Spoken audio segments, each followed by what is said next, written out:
Hello, everyone, and welcome to a new episode of Morning Nonsense. I hope you all been safe. Hope you had a wonderful weekend, and hope you're having all sorts of fun, especially if you're going to work or still going to school. I'm not sure if any schools are open.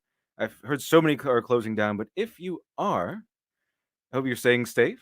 Hope it is. Hope you are taking all the necessary precautions, and hope you're going to have a wonderful rest of the day. And I hope also everyone, if everyone, any of you out there celebrate Easter, hope you had a wonderful Easter because we need these sorts of holidays in times like these. So I really hope it was fantastic. Hope you had a wonderful time. Hope you bloated yourself on candy. Lots and lots of delicious candy. Always good.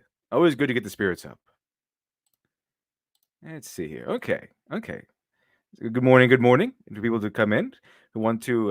We're going to be able to continue our adventures today. I think we're going to be able to do that because it seems that the internet is running quite smoothly today so far. Although now that I've said it, it might do the opposite now. But we'll see what happens. We'll see what happens, and we'll go as for as long as we can. Well, as long as the internet holds up, and as long as YouTube lets us go on, because this is Gotham High, and they actually flagged down Yellow Flash's stream when he was covering this comic, but only at the very end of like a 3 or 4 hour stream. So not too terribly bad. And we'll see what happens. We'll see what happens. This is how it goes, Shed. We'll go as long as we can. If but don't be surprised if all of a sudden this stream is just knocked out of the sky. Just sniped out of the sky by some weirdos and YouTube or both. Let's see here. Matthew J. Mimnall. Let's see. Sorry to steal your attention before we get started. What is the name of the intro song? I think it's called Streetlight. It's called Streetlights. It's a song that I think this is made by an independent creator, so there might be other songs named Streetlight out there. Let's see here. Hatch 450 SX. Thank you much for the two. Appreciate that. Lady Alchemy Marina got Von Klaus as a writer now. Oh yeah, oh yeah. I remember that one. Marina Markota. She's still going through the ringer. The people. She damaged the ego of some sensitive little artist who who she had the audacity not to let him take over her project and make the project she was paying him for all about him. So he's been taking down her Indiegogos. He's been taking down her. I think his name is Maz. He's been taking down her Indiegogos. Taking down her website. He's been gathering a bunch of people to constantly bombard her with insults and some. There's some really strange, disturbed people in there, like people who just fantasize about murdering her and making art where they're shooting her in the head. It's really strange stuff. It's really sick people. I don't know what's going on. But she had hired a some deranged artist to do her book, and now she said, "Well, I don't want to pay you thousands of dollars for so you could take over my comic and put in your characters instead of mine, and so call it Lady Alchemy." Okay, that doesn't work that way. I also don't want to pay thousands of dollars for you to lie to me and say that you're not supposed to have a script before you start it. Before you start the actual art, what kind of deranged person is this? This person obviously has no idea what they're doing. Also, I mean, you shouldn't be listening. You should be. I mean, if it's your project, you should be taking over anyway. But the artist should have said something. Not, no, you don't need a story. You don't need a script before I begin work on the art. That should have been a red flag right there. But things are getting better. Things are getting better for her project wise. It's getting kind of worse for her harassment wise, as far as these weirdos coming out of the woodwork trying to destroy her name on every show possible. But she got Von Klaus to work on her script. I believe he's done already. They went over the new script, and I believe Von Klaus is done, which is good because Von Klaus is a good writer. And unfortunately, Martina Markota was kind of displaying some red flags of someone who's very new to writing, someone who's obsessed with an idea rather than a story. So I'm glad she got a professional writer to hammer out the details. But good news on that front. At least she got a writer. However, her previous artist, she the Maz she fired Maz, and he's been just uh his ego has been damaged irreparably ever since. His fragile little ego. Then she got a new artist who I think vanished, and now I think she's looking for a new one. So it's just been the most nightmare of nightmare scenarios for Martina Makota. But I think it'll work. It'll work out in the end. She has a lot of support, a lot of people helping her out, and I think it'll turn out just fine. Hopefully it does. Hopefully it does. Let's see here. Let's see here. Let's see here. Okay, so we're going to have, if you didn't know, we're going to be continuing where we left off on Saturday's morning stream. We're just going to be going over Gotham High today, which is I hope we get through a lot of it because there's so much nonsense piling up that there's just so much stuff going on here. There's some nonsense that came out about Dave Filoni, which might debunk your view of him as a savior of Star Wars because he's all about the matriarchy. He's all about that matriarchy stuff, Chad. We'll go over that. Hopefully, maybe tomorrow or maybe Wednesday. We'll see. I'm going to have a guest on Wednesday, Wenger of Wengcast, and his very interesting take on the superhero genre. As at least how it's been planned so far. Anyway, so we're going to pick up with Gotham High today, and see how long it takes for YouTube to snipe us out of the sky. Let's see the numbers. New merchandise. LD body pillow. We'll see what happens. We'll see what happens. Let's see. Good morning, everyone. Thank you for joining me on this wonderful Monday morning. It's wonderful Monday morning, Monday the 13th. So knowing it's Monday the 13th should let you know that it's going to be a flawless flawless, fantastic day. Oh, okay. Okay.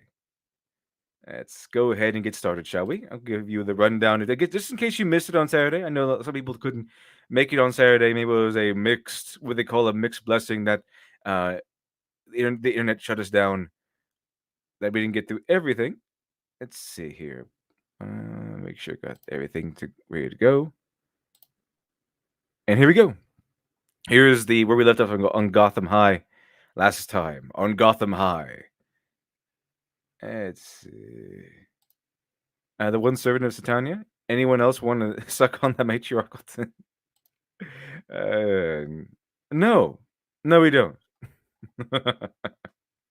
So the article in Finland where the matriarchy took over. Bunch of they voted in the feminist party, and Finland has been falling apart due to lack of leadership. The article said, "Look, Finland has finally broken to the new age. They're looking forward to the future. They put a whole bunch of feminists in charge." And then the next article came out: Finland falling apart due to lack of leadership. I think it was going to happen. All these people know how to do is complain. They don't know how to actually lead. They have to make decisions in leadership in leadership positions. Who knew? Let's see. Hex Harper, welcome to the chat. Hopefully, Comixology will actually behave. Hopefully, hopefully, it started messing up for the Yellow Flash too a little bit, but we'll see what happens. Market 3, did you seriously pay money for this? I absolutely did. Yellow Flash says, "How about do we go over this on a live stream?" And I said, "Well, I don't really trust the. Let's go ahead. I'm gonna go ahead and buy it. Let's gonna go ahead and buy it. I think that umbrella guy and I, we both ended up buying this as opposed to like pirating it or something. But I bought it so I can have it on this nice display view. And then Comixology decided not to uh, do its job that I'm paying it to do. So there you have it. So now instead, so now I have a collection of the entire saga of Lone Wolf and Cub, all the Sin Cities, Punisher Max, the Garth Ennis run, The Boys, and Gotham High. Oh, so here we go. Anyway, chat. So here's a quick rundown. So your boy Bruce Wayne. Okay, he started off in a prestigious, the prestigious place called prestigious school called Arkham Preparatory School. Okay, where he then where Black Dick Grayson. It made Dick Grayson from a tough like a circus strong athletic white boy to a what I don't know why they did this, why they would do this, but they made Dick Grayson like a pudgy black boy. Why? But they couldn't keep him athletic. So when these people think, oh, black boy, they think pudgy and, and overall unfit. Wow. Thank you, Gotham High. Also, they just race swapped him for no reason other than to check off a box and to make you angry or something. I don't know. I don't know what that is, but they switched it up. They switched his race, and I say it's for no reason because Dick Grayson doesn't really do anything in this book. He's there in the beginning just to get Bruce expelled from his preparatory school, and then we move along. And he comes up one more time in the book, and that's it. I don't think he even meets Bruce or talks to him. He just appears again, and that's it. For maybe one panel, it's saying "My man Bruce," and so he gets expelled. He goes back to his uncle. Now, here's where the interesting part comes in. So I always thought it was kind of interesting.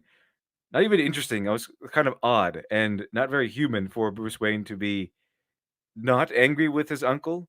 His uncle Alfred, by the way. Alfred is now his uncle from Hong Kong instead of his butler. So I always thought it was strange that Bruce Wayne didn't get mad with Alfred for sending him away during his time of need for selfish reasons, just because his Bruce Wayne reminded Alfred of his sister every time he looked at him, and that's it. Just sent him away. So I thought, well, there should be some resentment there, and then they're going to have this arc where they repair the relationship throughout the book. But no, that would be good writing and work. So HW's NPCs, they don't do work. They just do what they want, not really work. If it's work, they don't want to do it. So obviously that doesn't happen. Obviously there's no character cycle. There's no character development. There's no arc where they prepare their relationship. There's none of that stuff. That'd be asking too much. So, but it was really strange that they just meet and everything's just fine. They haven't met in years. They haven't seen they haven't seen each other in years ever since Alfred sent them away, and they meet again, and everything's just fine. Like nothing ever happened. He didn't like Alfred didn't send Bruce away during the most trying time in his life. It's very strange. It's not very human. And then we had let's see if we can go back here, see if it works. There we go. Got some pages here. Starting to load already. Fantastic. Awesome comicsology. Thank you for being upstanding. Take that off. So yeah, the thing is, what actually was going on, what was actually happening was the there's no more crime alley chat. There's no more crime alley in this scenario. No more crime alley because crime alley was where Bruce Wayne's parents were murdered. But Bruce Wayne's parents weren't murdered in an alley this time. That's where traditionally they're supposed to be murdered in an alley on the way home from a theater. This time, however, didn't happen. Didn't happen at all. They made it home. They were nice and safe. And then some burglars broke in. And let's see if I can find it because it's loaded up now. Okay. Okay. Here we go. Let me go ahead and share it again. Full screen it. Let's see here. Share this. Here we go. And here's Bruce Wayne remembering. So here's the problem. So they knock out Thomas Wayne. They leave Martha Wayne tied up in a bathtub, and then they just leave. Okay, that's it. That's they don't. There's no beating of them. There's no shooting of them. And then next thing you see, Bruce Wayne. Then Martha Wayne is dead in the bathtub. His dad, Thomas Wayne, is just kind of asleep in the bed, and then they're dead. They're confirmed dead. Poor kid, he got locked out of his house. And so, and then we couple this with the fact that he meets Alfred again, and there's no animosity there. It's like, hey, Alfred, let's go back to the way things were. It's like they're picking up exactly. It's like someone pressed the play button in their relationship. Same thing. Nothing happened at all. So the theory has become. My theory is that I think someone mentioned this in the chat that he killed him for the inheritance. That maybe this version of Bruce Wayne has a violent streak, so that maybe this version of Bruce Wayne is more of a sociopath that we don't really play out, and that he may have just murdered his parents for the inheritance, and didn't realize he didn't get it until the age 18, because it didn't see the way they played out. It sure didn't seem like the burglars did anything. The burglars they left Martha Wayne just tied up in a bathtub, and they left. They didn't shoot or finish off Thomas Wayne. They just kind of left. And then we see Bruce Wayne come out of his hiding spot. Suddenly his parents are dead. Suddenly his parents are just dead. Okay. And then he meets his uncle again, and suddenly they're just fine. There's no animosity. So my theory is that Bruce Wayne killed his parents for whatever reason, and blamed it on the burglars. And he doesn't have any resentment towards Alfred because in his mind, Alfred is right. He did kill his parents. He did kill his sister, and so he can find reason there. So okay, yeah, you're correct, Alfred. You're correct. I don't know. I took something from you, Alfred, and you have every right to be angry with me, but he's not gonna let Alfred know. So that's the working theory that Bruce Wayne is a psychotic murderer who killed his own parents, who committed patricide and matricide. And this is the only thing this is the only thing that seems to make sense if you put everything together. How the events are presented to us and how the relationships of these characters are presented to us. Let's see, Robert Roberts. Have you seen the YouTube video of the HW Dungeon Master Adam Kobe breaking down after being accused of being a sexual predator after describing online a robot touching a neck? No. Well, I haven't seen it, but I've heard of that incident where one of his players had a robot, and I think went to go repair it. They went to go repair themselves or something, and he had a the repairman take off something off the robot's neck, mess around with it, and then give the robot like a robot orgasm. And obviously, the player found it funny at the time. It was a joke. Everyone started laughing. It's D&D. You do that stuff in D&D. Play around, you have fun. And then, of course, because she's an SJW, and she saw an opportunity to step on him in order to, because these people are sharks and scorpions. So she saw an opportunity to step on him for some attention. She did. She said, "I can't trust him as a player or DM or a friend anymore." And I assume that the dungeon master said something along the lines of, "Oh, wait a minute! Oh no, no, no, no! No. Oh, no, wait a minute! Adam Coble, Adam Coble. Do you mean was he? Is he kind of a? I don't know. That's kind of describes all of them, doesn't it? Like a kind of. He has a YouTube channel, doesn't he? Does he? Has a YouTube channel? Is he one? Let's see. I think he has a YouTube channel where he just talks about D&D, and he talked about that stuff, doesn't he? So he was the one who did it. I didn't know it was Dungeon, which who it was who did that stuff. Oh no! Wait, wait, wait. Different guy. Okay, different guy. Okay, that's for small relief. I thought it was someone else. There was a guy named Covell. Okay, now it's a relief to me because there was a dungeon master who hangs around SJW circles, but he has more passion than animosity. So he really loved D&D. Just hangs out with some people who don't love D&D more than they hate you. Okay, so it's the pink haired guy, the communist guy. Okay, okay. Well, yeah. Well, obviously. So he deserves it because he's cancel culture. He seems to be cancel culture, and so you die by cancel. You live by cancel culture. You die by cancel culture. But I didn't know it was him. Either way, I didn't know it was him.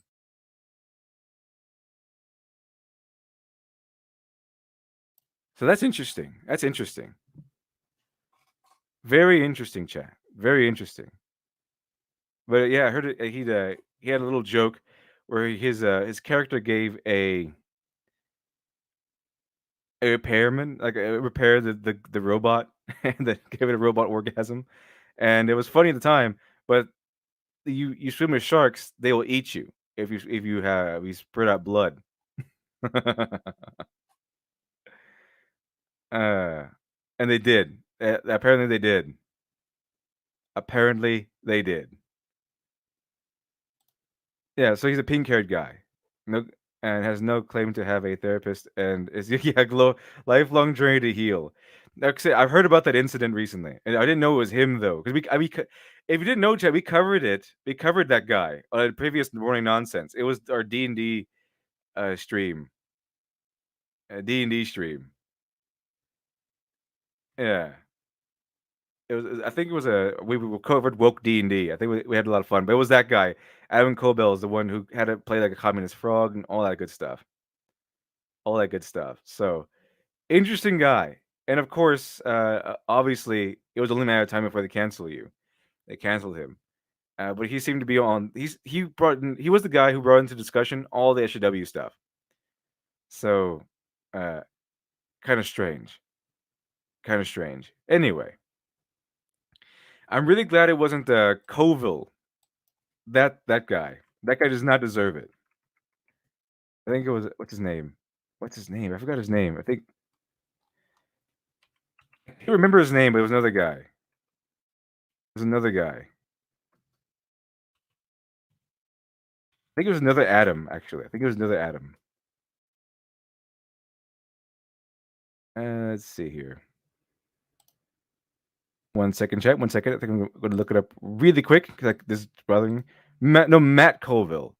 Matt Colville. That's the guy. So when he first mentioned the name, I thought it was Matt Colville. Like, oh no, that guy's all right. But it's Adam Coble. Okay, that the pink-haired communist guy. Of course it was him. Of course it was him. Let's see here. Okay. Okay. That's right, Dr. Crow, Matthew Colville. That's it. Glad it wasn't that guy. That he's fine. He's fine. Okay. So anyway, so Well, the working theory is it's never confirmed, chat, because obviously that would take work and good writing skills, or at least adequate writing skills. So it's never confirmed. That's my working theory about Bruce Wayne. He killed his parents for some reason, and that's why he doesn't hold a grudge against Alfred. And then Alfred is obviously that the Asian dad comes in. But anyway, we meet Selena Kyle. She's the girl next door, and she is involved with Jack Napier. She was the childhood friend of Bruce Wayne when he was a kid. And this is obviously a. I mean, the more and more you read through this chat, the more and more you realize this is just a self-insert high school story. It seems to me that De La Cruz, the writer for this novel, didn't do anything. It's just a fan fiction writer. That's it. She's a fan fiction writer, in this, especially in this instance, because this really reads like a lot of fan fiction writers' stories involving high school, where they're living out their high school fantasies through their work. So, there's a good chance that the Cruz wasn't very popular, wasn't very attractive in high school or something, wasn't very popular, or wasn't as popular as she wanted to be, and she was rejected by maybe all the guys she wanted to go out with, or wasn't given the attention she wanted, and now she's living through vicariously through this the character Selena Kyle, who, you know, she lives through in this story, and now in this story she's rich and beautiful, and she's taking care, she's so awesome, she's taking care of her father and going to school and doing all this amazing things, and playing Bruce Wayne, the richest guy in school, who doesn't have friends, he has followers, and then Jack Napier, who's the coolest guy in school, the class clown. She's playing them both for chumps, and just string them along. She gains their attention by doing nothing, and she's the center of their world, and then she just tosses them aside like trash. So this brings very much so as a self-insert fan fiction fantasy. Let's see. So this is where she's taking care of her dad. She doesn't have she has a trust fund, so she's technically rich. She just can't touch it until she's 21, and she's not allowed to use it for her father.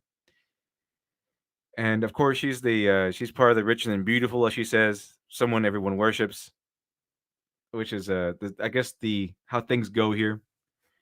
Uh, Bruce Wayne is some edgy Columbine bad boy with a big leather coat that costs a lot of money. And obviously, so he goes from being charismatic and being awesome all over the place to becoming instantly thrown off guard because he just laid eyes on Selena Kyle. He doesn't even remember her. He doesn't even. It's not even a fact of, hey, guess what? It's me, your old childhood friend. Let's see here. Boomer, thank you much for the five. The new Marvel / DC writers don't know the difference between a hero and a villain. They don't. They don't actually. And now, in fact, I think it's the opposite. They think that heroes are villains and villains are heroes. Like I said before, they are. Well, they react to your traditional virtuous hero the same way a supervillain would. These people don't like heroes. They want them to be. They want to live when they want to write heroes. They want to live their own personal power fantasies through these heroes instead of writing about heroes with virtues. Instead of writing heroes as people who look up to. Instead of doing that, they write heroes as their own personal bludgeons. So they'll turn Miss Marvel or they'll turn Captain Marvel into someone uh, who they can dish out their version of social justice.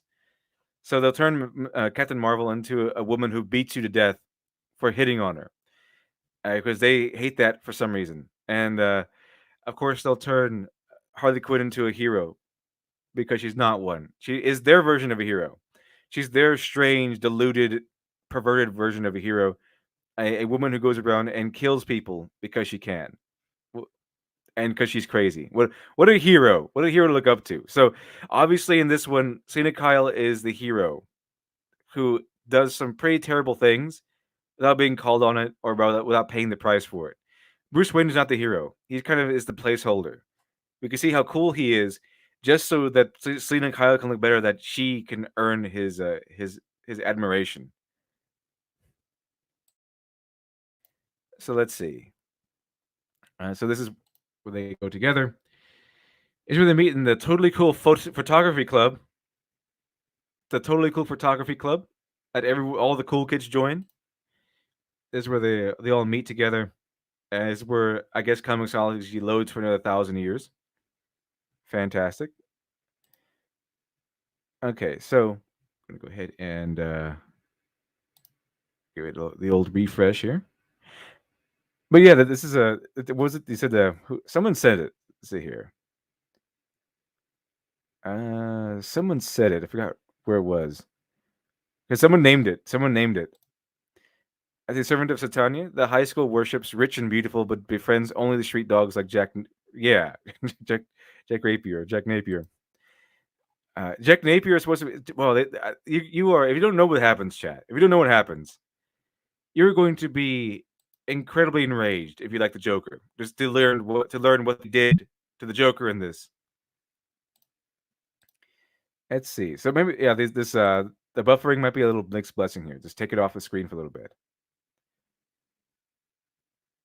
Let's see here. There we go. I should do it. Let's see. Kevithar 1138. If that's the case, LD, your Bruce Wayne kills his parents 30 fits.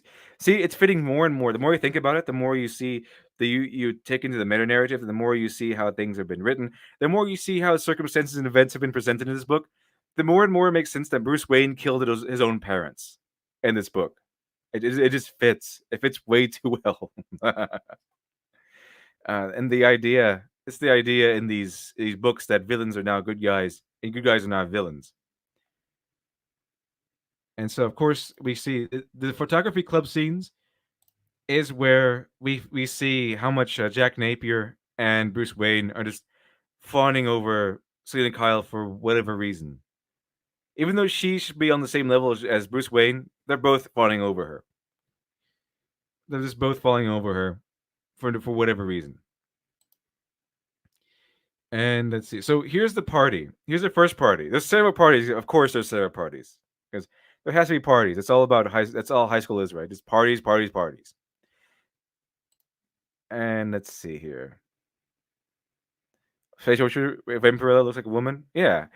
So the odd thing enough, oddly enough, when they do break one SJW rule, and that Selena Kyle actually does look like a woman in here, and not like a man. I'm surprised they're actually pushing this, and the SJWs and NPCs are praising this book. When Selena Kyle looks like a woman, and not some strange, discombobulated man of some sort. Let's see here. Okay. Midnight's Edge After Dark. Welcome, welcome. Like you said, they are because self-insert fantasy BS. Yes, it's all about self-insert fantasy. Very strange stuff. I don't know why they let them run rampant like this. I have no idea why. But this is the first. This is the first party. The first party, and we'll see here why this is so bad. It shows how good Bruce Wayne is, and then it immediately shows Selena Kyle's first instance of her Mary Sue-ishness. Because yeah, everything Selena Kyle's a Mary Sue in this. Okay, that's the only. In fact, her being a Mary Sue is the only way you could see this working. The only way her really convoluted plan could work is if she was a Mary Sue, and if everyone knew she was a Mary Sue. As a servant of Tanya, and once again, Jack wins a lot of money for himself while giving Selena something for 10 garbage dollars. Kind of stays true to the character. I can't wait for them to ruin it. Yeah, exactly. They do. They do. They just obliterate the Joker's character. Just obliterate it. Let's see. So I think we go ahead and here's they go to a warehouse, and the whole plan we find out is that they try to lure in rich kids and steal money for them from them in card games. What rich kid would go here? If you're a rich kid, wouldn't you be, I don't know, and going to very like a prestigious nightclubs? Why would you ever go here to play cards? That's where all the plebeians hang out. And so they have the game of cards here, and he's a hustler. So he's going to be losing, and then he's going to start winning because he cheats. And so you see him cheating table 3, and to reel him in, and they targeted Bruce Wayne because he's rich, and Selena Kyle brought him here because Bruce Wayne is rich. She was targeting his money. She was targeting his money. Selena Kyle's an awful, soulless, heartless person. Except maybe when it comes to her dad. Maybe. I don't know. Let's see here. Uh, she goes, look who I ran into. Room for one more? And it's Bruce Wayne. And I think they're going to take all of his money. Jack Napier thinks he's going to take all of his money. And so they play the game. And they're cheating. And Bruce Wayne notices they're cheating. And this is one of the many references because the password for this particular club is Bethesda, which is it's supposed to be the Legend of Bethesda, but you could instantly go to the video game company. So they have that. I count that as a reference, but then now they say, um, follow her, and then this guy says, anyone going to Coachella next spring? Who cares? No one but your. Does anyone really care about Coachella? Is that a thing normal people worry about? Or just like these elitists. It's like something like a very elitist thing to worry about is Coachella. And then Bruce Wayne says he's out. They reel him in, and then the tables turn. The tables turn. So they play again, and this time Bruce Wayne he knows their tricks, and he starts winning. He takes all of their money. Bruce Wayne goes in and takes all of their money. Let's see here. CWD Trixie. Ironically, Selena is more likable as her villain self than she is here. Yeah, she's completely unlikable here, and it's my argument that this version of Selena Kyle almost ruins every other version of Selena Kyle ever in every universe in every continuity. At least in any continuity where Selena Kyle is supposed to be quote unquote in love with Batman, because they really ruin her in this particular in this particular story so badly. That kind of taints all other characterizations of her. So for some reason they become friends, and let's see. So okay, so at this point, Jack Napier's really good. It shows you that Jack Napier's really good at cards. He's really good at taking people's money, especially if they're rich kids. And Bruce Wayne has been shown that he is so good that even when his opponents are cheating, he wins. Even when his opponents are cheating, he wins. Now, the last round is Selena Kyle steps in. And I'll give you one guess, chat. We'll give you some guesses, chat. Right here, Jack Napier, Bruce Wayne, and Selena Kyle are sitting down to play one more card game, winner takes all, or winner takes whatever, winner takes all. Who do you think wins, chat? Who do you think wins this outcome? Now that we've seen Jack Napier is awesome at cards, but Bruce Wayne is so good at cards, he can win when everyone else is cheating. Now that Selena Kyle has joined the table, who do you think wins? Who do you think wins? I'll give you seconds here. I'm pretty sure it won't be too difficult to guess who wins.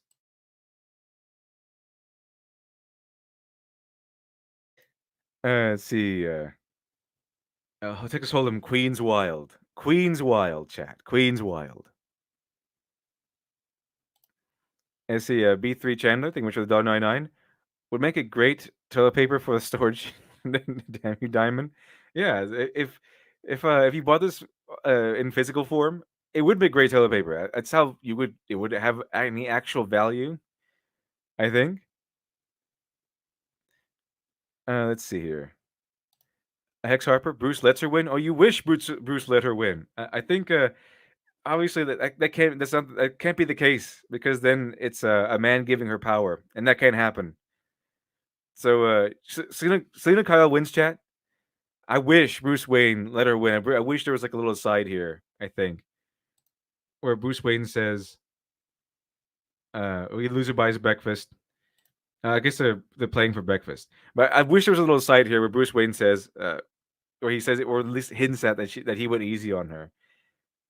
Doesn't happen. Doesn't happen. I wish it did. I wish it did, but it doesn't. Doesn't happen. So Selena Kyle wins. She beats them both easily. Read him and weep. And Joker goes, "Sheesh, you always win, S. That's why I never play her." And then Bruce Wayne goes, "Smart man." Uh, and then they become friends. So Selena Kyle obviously she steps in and wins. Obviously, Daniel Lindsay, would you want this infection knee bum through? No, no. This is probably worse than any virus that you can inflict upon yourself. Inflicting this upon yourself will be worse than any virus. Let's see here. And so, okay, I think we can back out of here. And this is okay. So when it comes down to SJW writers, this is right. It always comes down to food. Okay, it always comes down to food. They always have to put in a lengthy scene about food, and more than one of them. So this little page right here, this whole page, is not about anything other than Bruce Wayne ordering out instead of eating at the cafeteria. So he orders like this really fancy food. What does he say? It's called the botanist's green bowl. Of course Bruce Wayne is like a vegan or something. Of course he is, because he has to be the perfect guy. So he has to be this perfect unattainable guy so that Selena Kyle can string him along and defeat him and just dump him because that's the power fantasy of the writer. I feel sorry for the husband of the writer because he loves Batman and his wife is just taking a bat to the Batman. It's obliterating everything he probably loved about it. So all he can do is smile through gritted teeth and nod and say polite things about it while he's internally screaming inside. Let's see here. Yeah, here it is. Here, this is what's inside of his bowl. Okay, I guess he's not totally vegetarian because he has wild salmon in there. But it says mostly a quinoa mix with wild salmon, seaweed, and oat berries. You want to try? And he converts these guys into like almost vegan esque people. So, vegetarian. So he goes with what the only thing that's not like vegetarian would be wild salmon, and he converts them. He orders them bowls for themselves. So now this whole page is Bruce Wayne talking about food and converting people to have a more healthy, well, not even more healthy, this more vegetarian lifestyle. How elitist are these people? Get out of your bubble every once in a while. These two regular high school kids, they should be making fun of Bruce for eating this stuff. They should be making fun of him, but no, because it's propaganda. They have to be. Oh, look, this guy's eating salad. This is awesome. That or I guess you could maybe argue, maybe argue that they took him up on his offer because well, it's a free lunch. Maybe. Hatch 450SX, thank you much for the two. They drew five aces. They don't they don't even know cards. I didn't even look at the cards. I just assumed they won. Did he do five aces?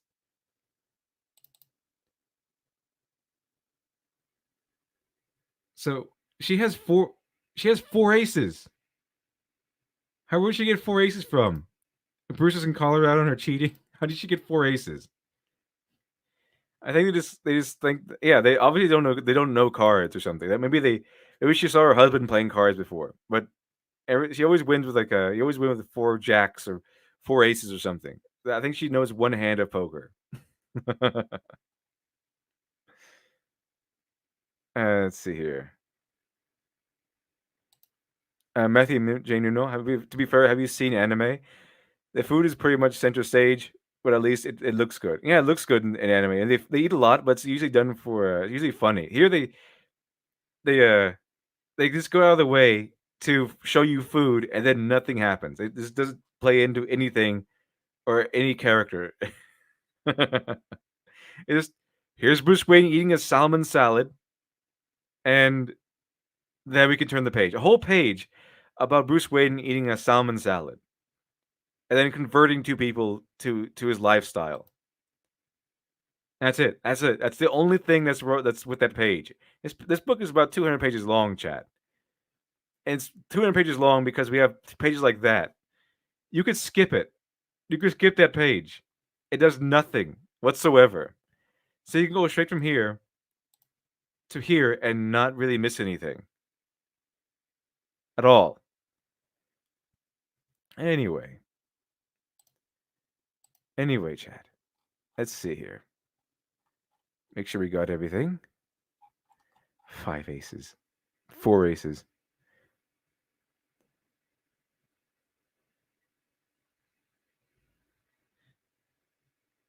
Let me see. Semantic Dragon. That was a 5 card stud hand. And they're playing Texas Hold'em. They're playing Texas Hold'em. Let's see. It's 200 pages, chat, and I think it has an extra story at the end. But the whole comic book, the whole product, is 200 pages. So this is Harvey Dent. They made him Hispanic because the only main character who's white has to be the Joker because he's a psychotic murderer simp guy. Uh, but this is Harvey Dent. He looks really, really terrible. It's like a political cartoon.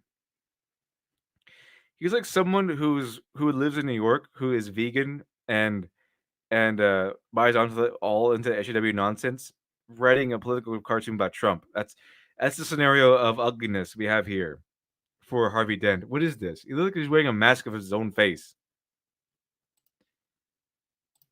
And then I don't know why Bruce Wayne does this.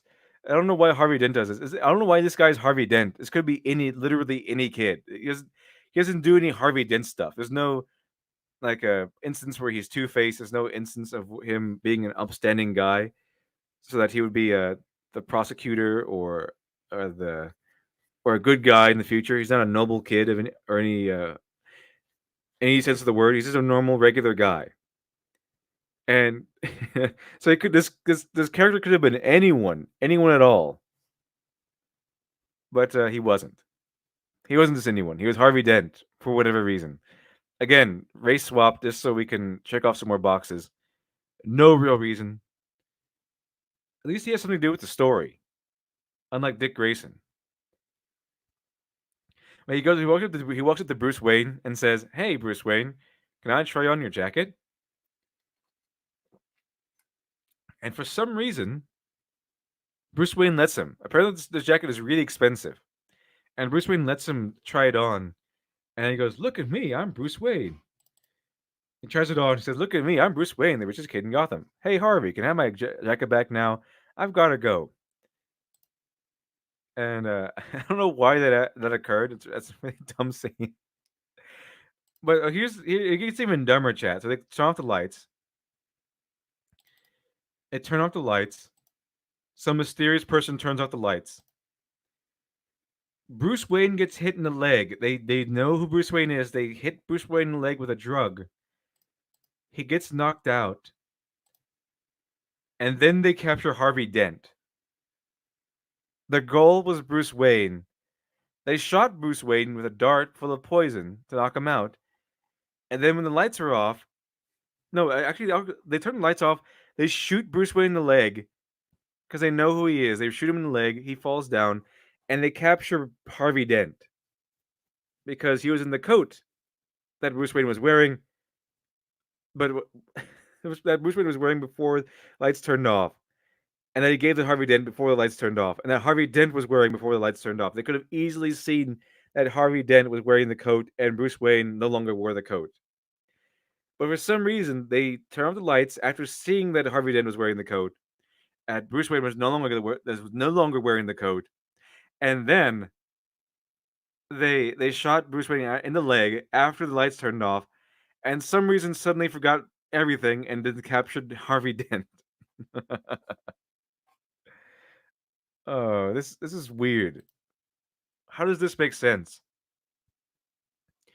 It's like Bruce Wayne has his own Mary Sue powers, and they trumped Selena Kyle's Mary Sue powers. He goes, "What?" and then falls down, and we get to see at the mysterious person in the dark was none other than, wait for it, chat, wait for it, chat, Selena Kyle herself. She's in on this. She's not as innocent as we thought she was. Was she, chat? Actually, she is as innocent as I thought she was, which is not innocent at all. Let's see here. And it's supposed to apparently this was supposed such a big reveal. It's supposed to be such a big reveal. It's put this in as a splash page. Oh look, it's Selena Kyle.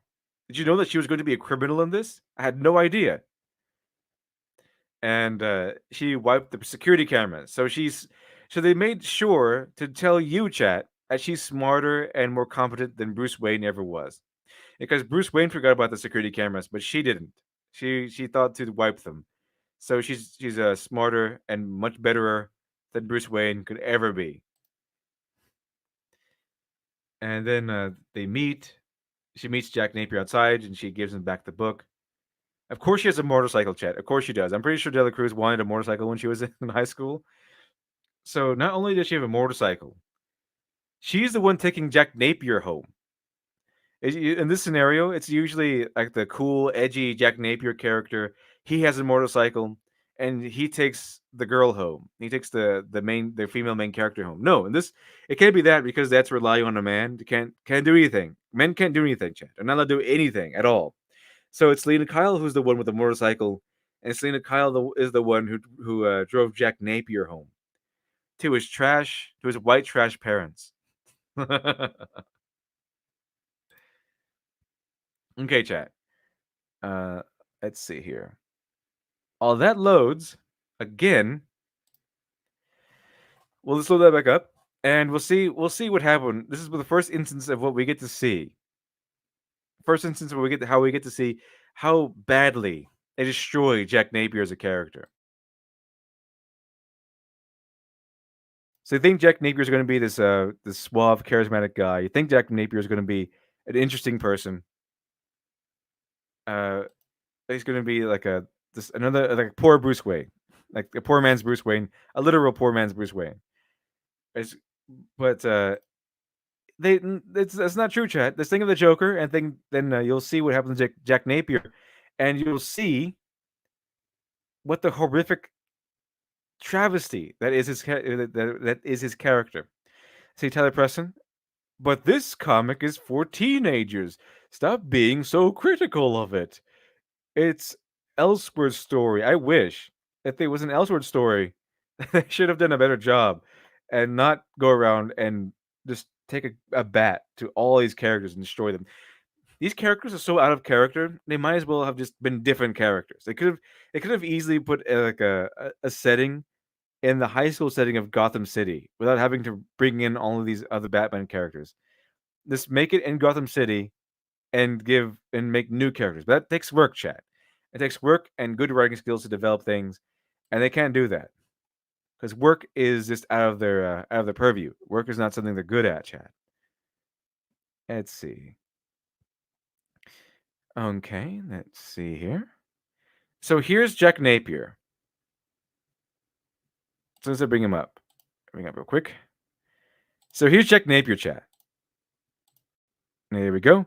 Here's Jack Napier. So Selena Kyle brought him home, and he's back home with his trash parents.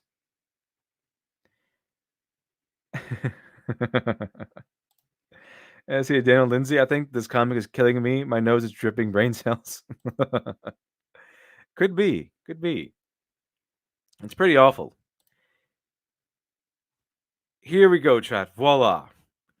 Jack Napier is this is proof, confirmation.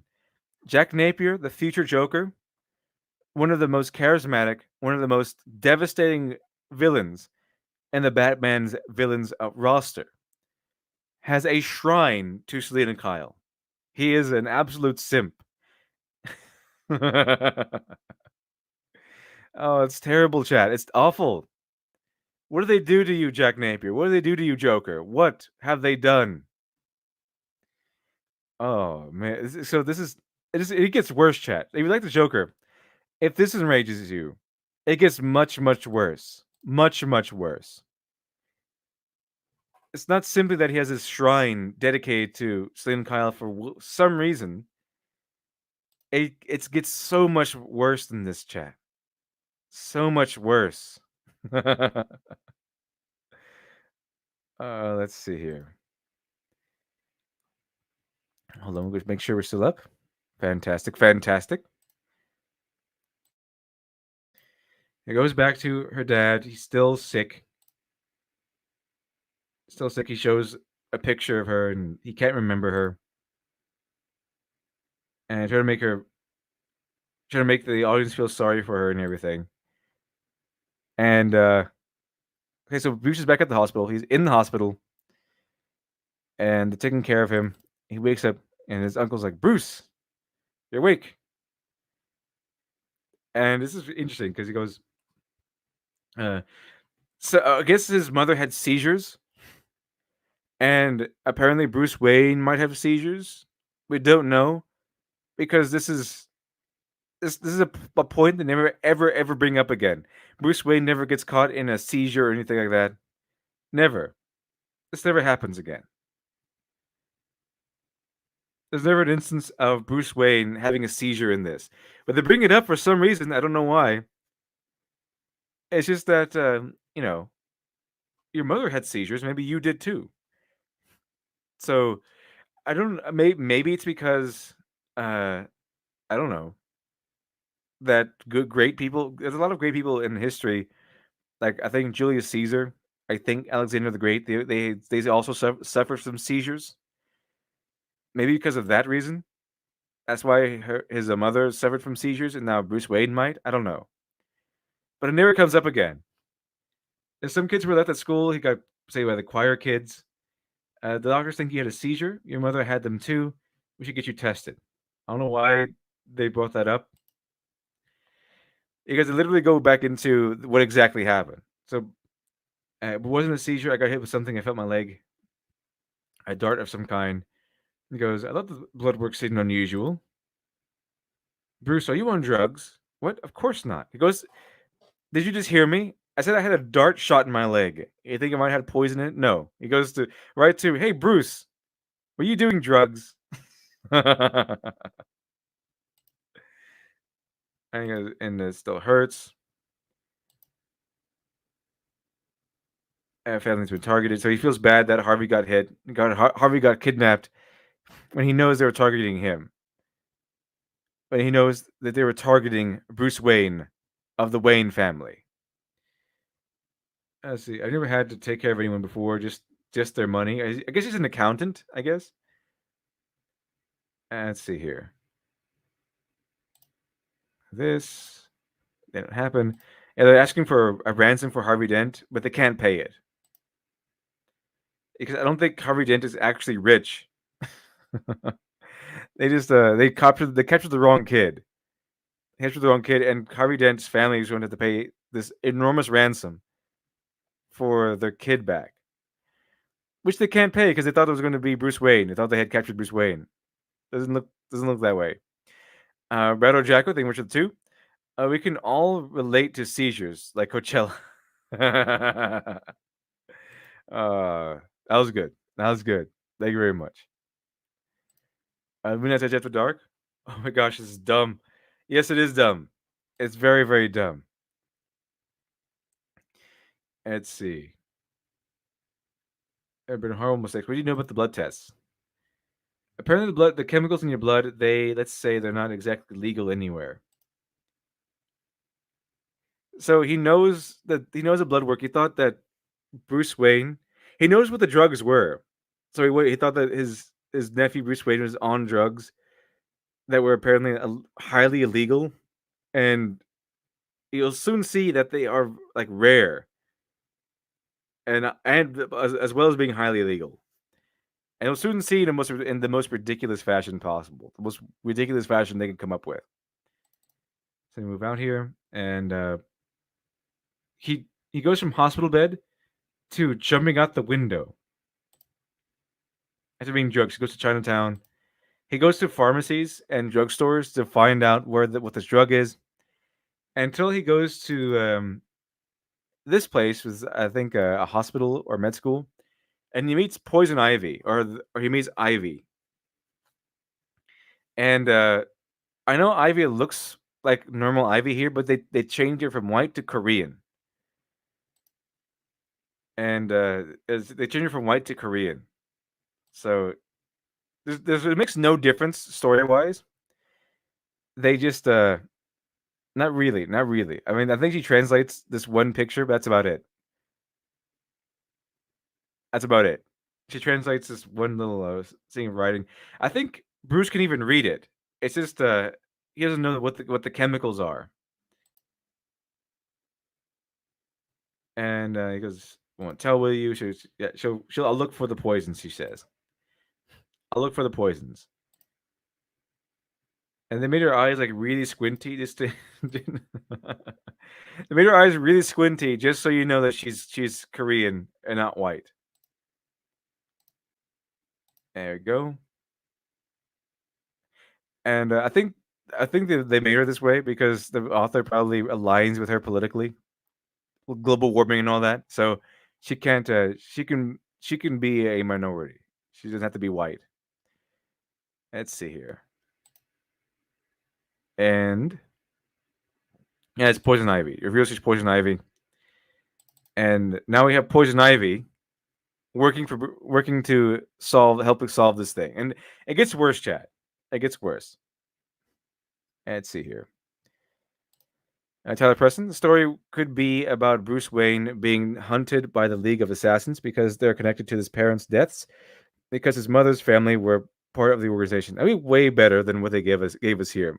What they gave us here was that there's this really interesting rare poison or something that people are being shot with, like Bruce Wayne, and it's just being run by a group of kids. And we'll see. We'll see how that happens. It seems like something bigger is happening, but it isn't. It's really dumb, chat. It's really really dumb.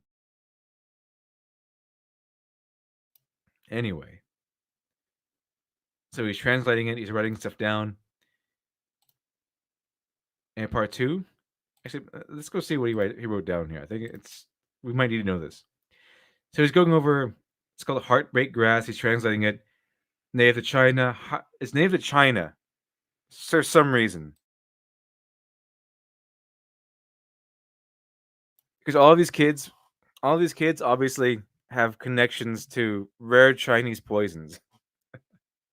Highly dangerous toxin. Overdose symptoms include dizziness, disorientation, nausea, blurred vision, and convulsions. Could induce momentary paralysis in the spinal cord. They took Harvey instead, so it's really nasty poison. Here's part two. Gotham High, and he's called to class. They call him specifically, okay, and it's only noon. And here's Commissioner Gordon. By the way, Commissioner Gordon. Here's Commissioner Gordon. Him, some ditzy, food obsessed principal. This Principal Gordon, no commissioner. She's now Commissioner Gordon is now a principal, a woman, and black. Just changed everything about the character, and not is no longer stoic or serious, but a kind of like a ditzy, absent-minded professor type. Shoot, Bruce Wayne. Right, come on in. Just forgot about him.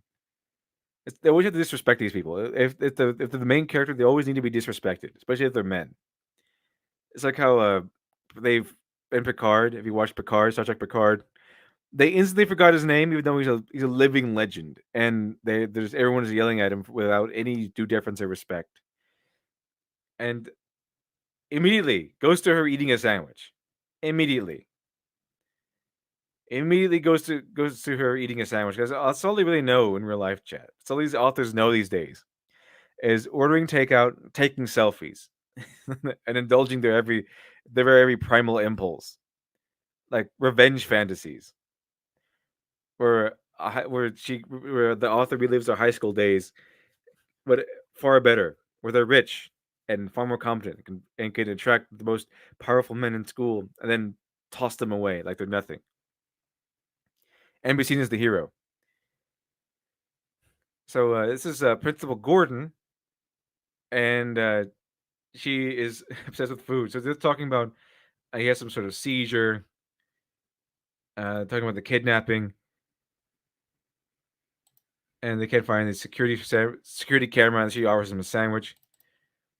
So we could devote a whole couple of panels to just sandwiches and chips. It's going over what we already know, and she's not. Principal Gordon doesn't help with anything in this show, with anything in this comic book. Okay, there's nothing she does in this comic book that helps him out really in any way. So basically, we're just getting a recap of what we already know, and whole pages and panels concentrating on uh, sandwiches and chips. Sandwiches and chips, chat. Sandwiches and chips. Okay, that's all we have. A recap, sandwiches and chips, and a revelation that Commissioner Gordon went from redhead to a black woman, a redheaded stoic man who is a commissioner in the police force, to a ditzy, quirky black woman who is now a principal at a public high school. Hex Harper, thank you much for the 5. It's sad that pulling a Rise of Skywalker and saying it was the dark side's fault all along at the end would make this comic infinitely more entertaining. You're absolutely right on that one.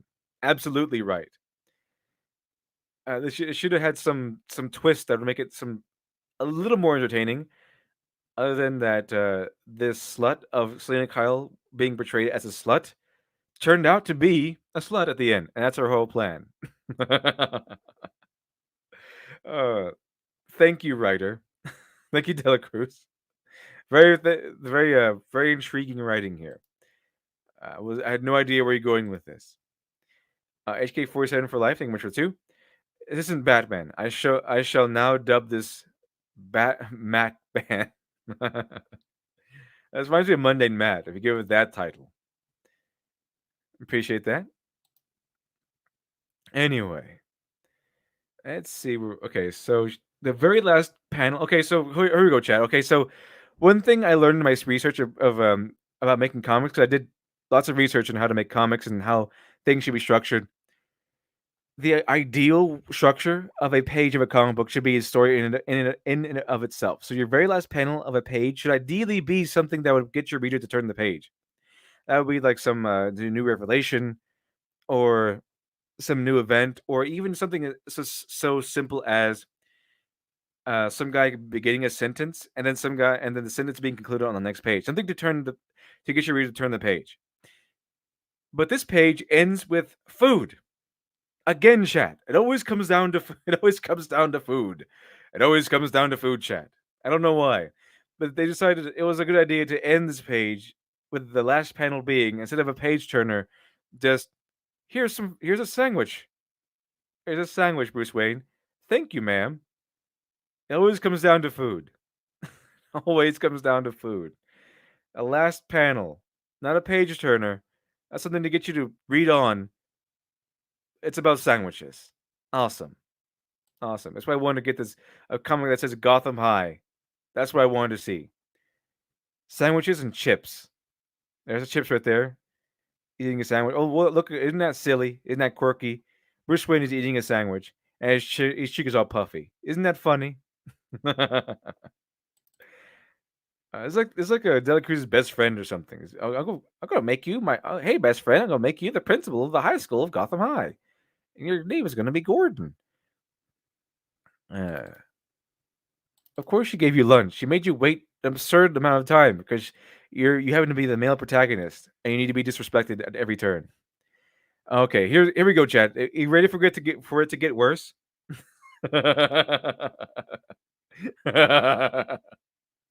Are you? I'll give you a few seconds to brace yourself, Chad. Are you ready for it to get worse? Because it's about to.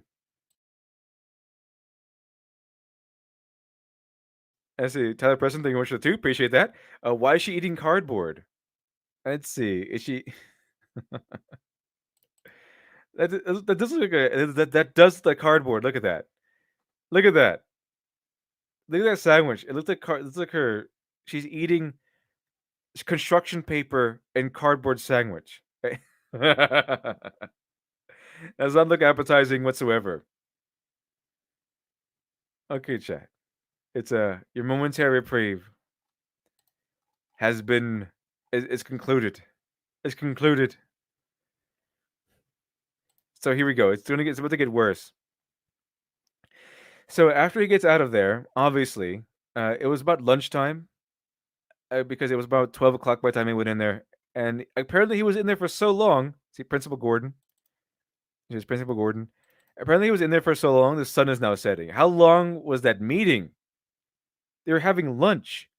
They even said they were having lunch. The clock just struck 12 when she called Bruce into her office, and now the sun is setting.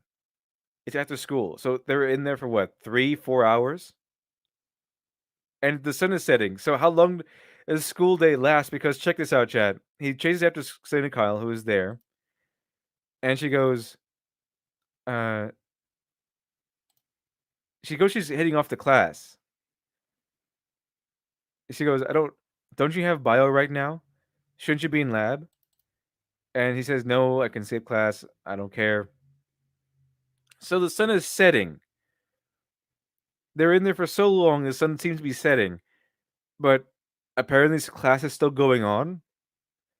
How long is their class? Do they have night school too? It was just lunch, remember. It was just lunchtime. So the timeline doesn't make any sense. They wanted to have like a romantic sunset scene, but they lost track of time. But that's not what I mean by getting worse, chat. That's not what I meant by getting worse, because it's about to get worse here. So she goes to see maybe uh I've been around. She goes, where I've been always been. Remember I've been right here. Blaming him for going off to school or something. This is despite her trying to her bringing him to the party so that he could get all of his money stolen. And she's acting like the victim here. And then she says, "Anyway, I've got pre-calc, and unlike you, I go to class." So we assume, chat, that she's going to go to pre-calculus, and she says goodbye. Empty classroom. Empty classroom. And it shows her. Is all a setup so we can get a scene of her being really good at the maths because she's a woman, chat. We have to. It's part of the SJW contract to have your female protagonist have to be good at the science or the maths at least one time somewhere. And again, chat, again, yet again, this scene is pointless. This scene is absolutely pointless. There's like the race swapping of Dick Grayson and so many other things, like the race swapping of Gordon and Alfred being gay. There's the emphasis on Alfred being gay. This has nothing to do with anything, Chad. It's completely useless. Okay, is there a point where they go to Alfred and his husband offers some sort of integral advice? There's never a point where they go to where Alfred's husband has some connections in England with, I don't know, anything from the royal family to the government to the IRA. I don't care. There's never a point where they go to him for some connections or something. He's just there. They just made Alfred gay, and that's it. They don't use the fact that he has a husband, or they don't use anything about that. It's just Alfred's gay now. No reason, no. They're not gonna tie it into the narrative. He's just gay. Same thing here. Selena Kyle steps in, and this whole thing, this whole setup is so we can see the author can assure us that she's good at the maths. She's really good at the maths. Chat. She's really good at it. She's really good at the maths and the science. Because that's a rule. But never does this come out again. There's never a moment in the story where Selena Kyle has to work out some mathematical equation to do something. It never happens again. Again. We had a whole page dedicated. We had 2 pages, in fact, a whole section dedicated to food and recap. Now we have a whole page dedicated to showing us that Selena Kyle is good at the maths, and this is never going to tie back in. It's never going to come back, Chad. Never.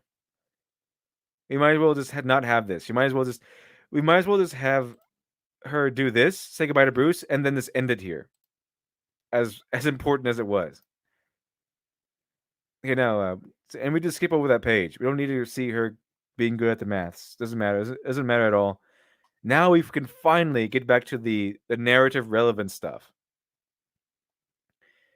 You can finally go back to narrative relevancy. See, our criminal imagination. Thank you very much for the 5. This started as smut and quickly became malfiction. The writer clearly has the same objective as as a Star Trek puke hard writer. Oh yes, without question. There seems to be some malice here with how they're treating Batman. They hate the fact that Batman has some characteristics that they wish weren't true. They hate that they're working with lore. It's kind of like the Ryan Johnson effect. They want the name and the good the to get all the benefits of working under a very popular title like Batman, like this like Ryan Johnson worked with Star Wars, and she's now working with Batman.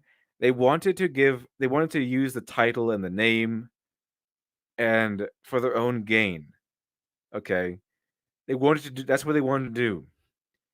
However, what they did want to do was go to the work. They don't want they want to use the name, but they resent having to use it.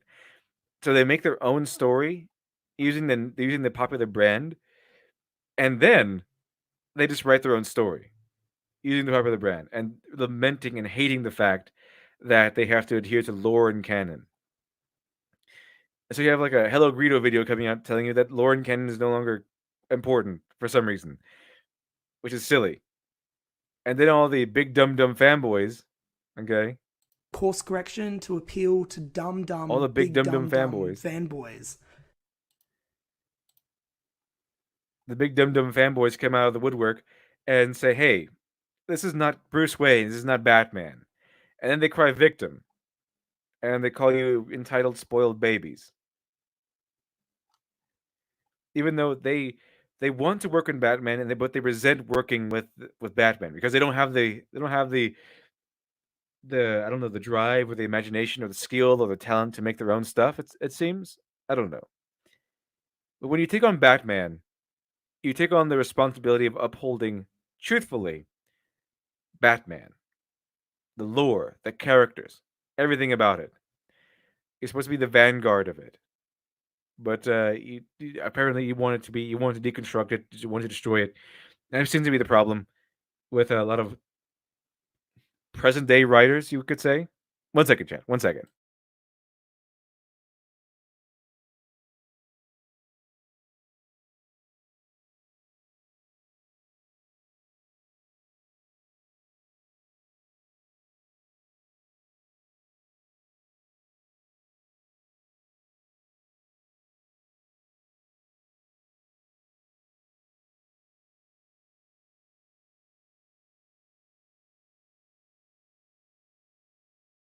Okay, back. Sorry about that, chat. It seems to be one of the problems here today, chat, with the modern writers, modern comic book writers. Always trying to deconstruct things.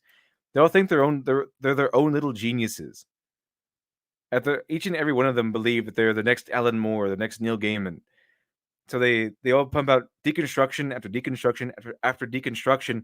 When those might be nice every once in a while, and especially if you can do it right.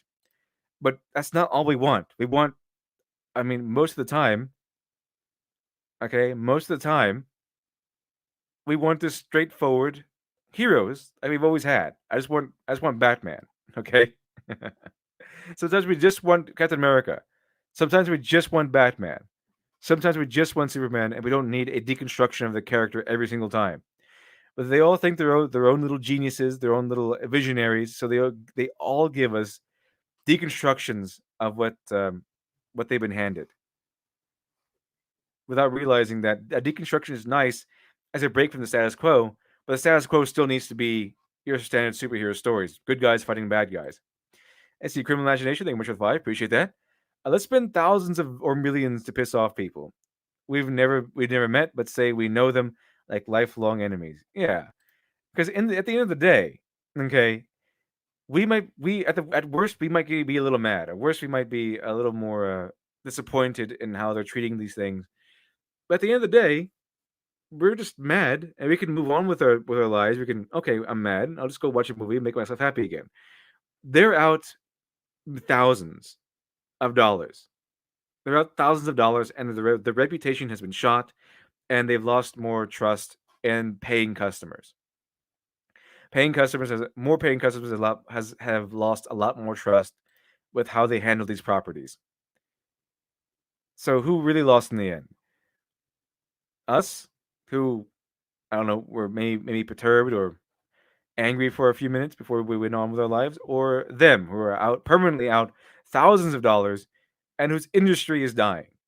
I think it's going to be a little clear here who has the upper hand when it comes to these things. And we control DC for free. They're spending thousands of dollars to troll us, Chad. Thousands of dollars. And even worse for them, there's other Batman media we can go to. There's Batman the animated series, there's Batman movies, there's really good Batman comics out there that we can go back to.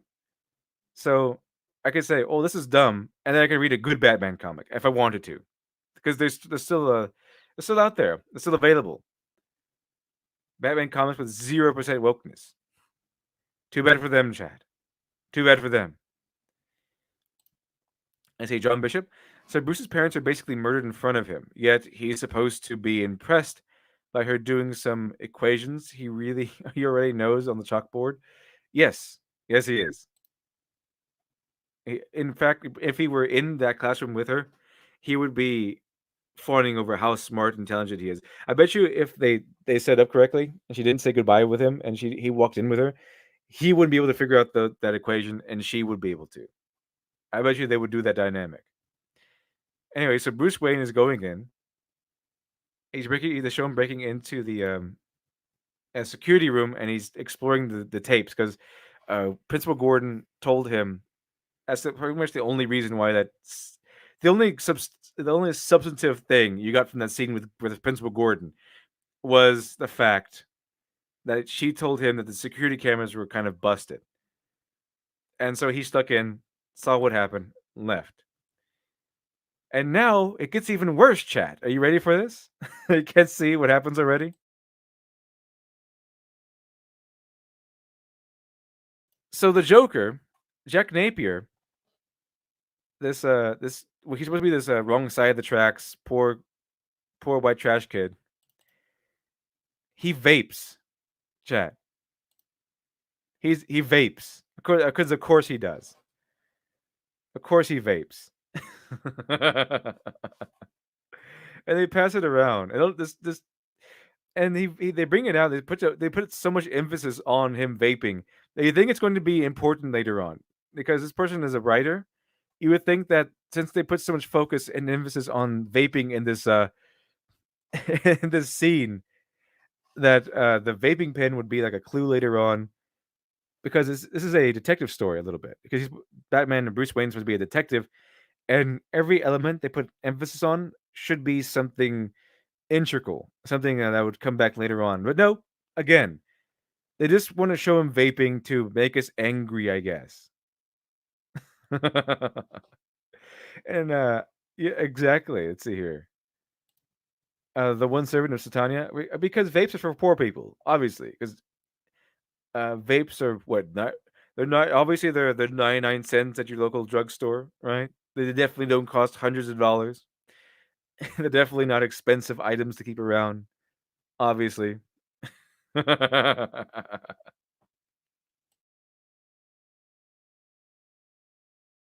So not only is a Joker a simp who has a shrine to the woman he's obsessed with in his bedroom, he also vapes.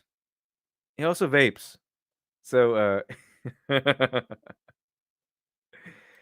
and here we go. Let's see here. And here's Barbara Gordon. They brought in Barbara Gordon.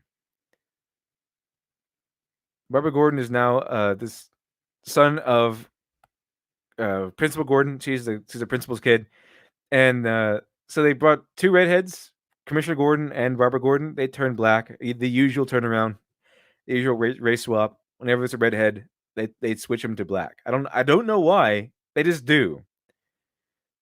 And so they at least they're remaining consistent with their race swapping here. But yeah, and of course, you know what? I'll give you a guess, chat. Do you think Barbara Gordon comes in anywhere else in this comic book? You think she plays an interesting part in the comic book? You think she plays an interesting part to this narrative, or do you think that this scene is solely here just so they can show us that she was race swapped? What do you think, Chad? What do you think about it? I'll read this super chat over here. Criminal imagination, thank you much too. Appreciate that. Why does this vape look like a mini shaver? I have no idea. Maybe they came up with the most hipster slash metro style they could get. Or maybe it's probably, you know what? It's probably the artist's vape. I bet you the artist is a vapor because, according to lore, the artist gave Jack Napier his haircut. So let me go back here. So this haircut here, this very flamboyant version of Richard Spencer, this is the artist's haircut.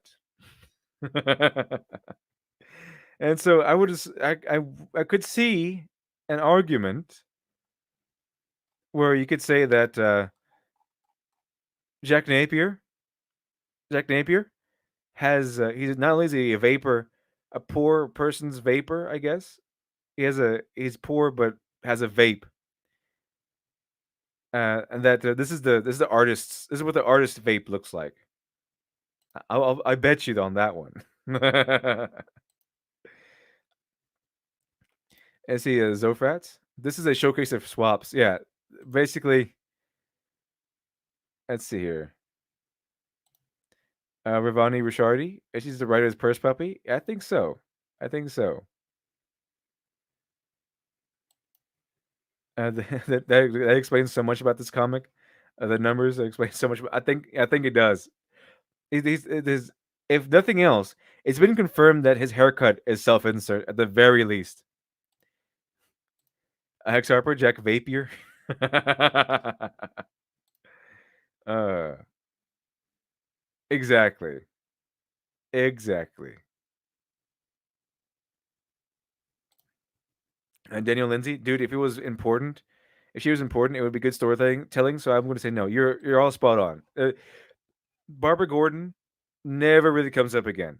It's like Dick Grayson, and never comes up again. They're just here so that they can show us that they've been race swapped. Oh look, there's Barbara Gordon. Check out. She's been race swapped. There's Dick Grayson. He's been race swapped.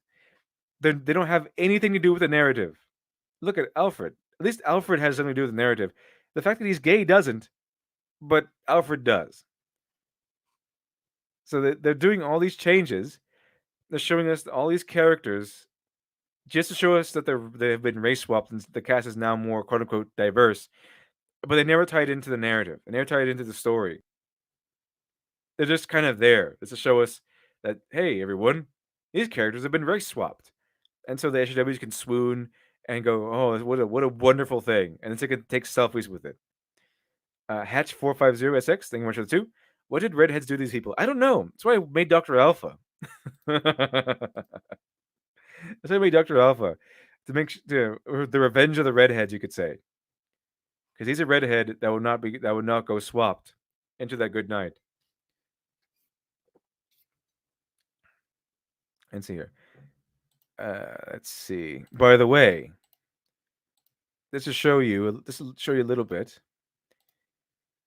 Dr. Alpha Miracle Child is on Indiegogo. I think the link is in the description. We are just $95 away from 38K, and once we reach 38K, we'll be able to continue our adventures in Doki Doki Literature Club. We'll be able to continue. So we're just $95 away. I don't know when or even if we'll reach 38K, but if we reach 38K, we will be able to continue our adventures in Doki Doki Literature Club. And if we reach 40K, every backer gets an extra story. The extra short story. The one where we see Dr. Alpha and his crew when they're like, I think in elementary school or something. So just a little break from the nonsense to jump into Doctor Alpha. We are less than $100 away from achieving 38K. So I'll let you know that some of you might be happy about that. And here we go. The one servant of Satania. Uh, when comic writers get race swapped, they get praised. But when I put blackface on, I'm offensive. Yes, that's how it goes. The Botan, Baby Alpha, yes, Baby Alpha. We get to reach 40K. Baby Alpha will be. Uh, we get to see his story. uh, Hash 4506. Dr. Alpha is not woke. Support, please. Yes, Dr. Alpha is very, very far from woke. Very, very far. Maybe not as far as, say, Blade Devil. I'm pretty sure Blade Devil is going to be a little less woke than Dr. Alpha. But Dr. Alpha is a spit in the face of woke culture. But just in case you're interested in seeing Doki Doki Literature Club Part 3, we're less than $100 away from 38K. Anyway, let's go back. Let's dive deep into the rest of this nonsense. Back to Gotham High. So this is we see Barbara Gordon. She has been race swapped,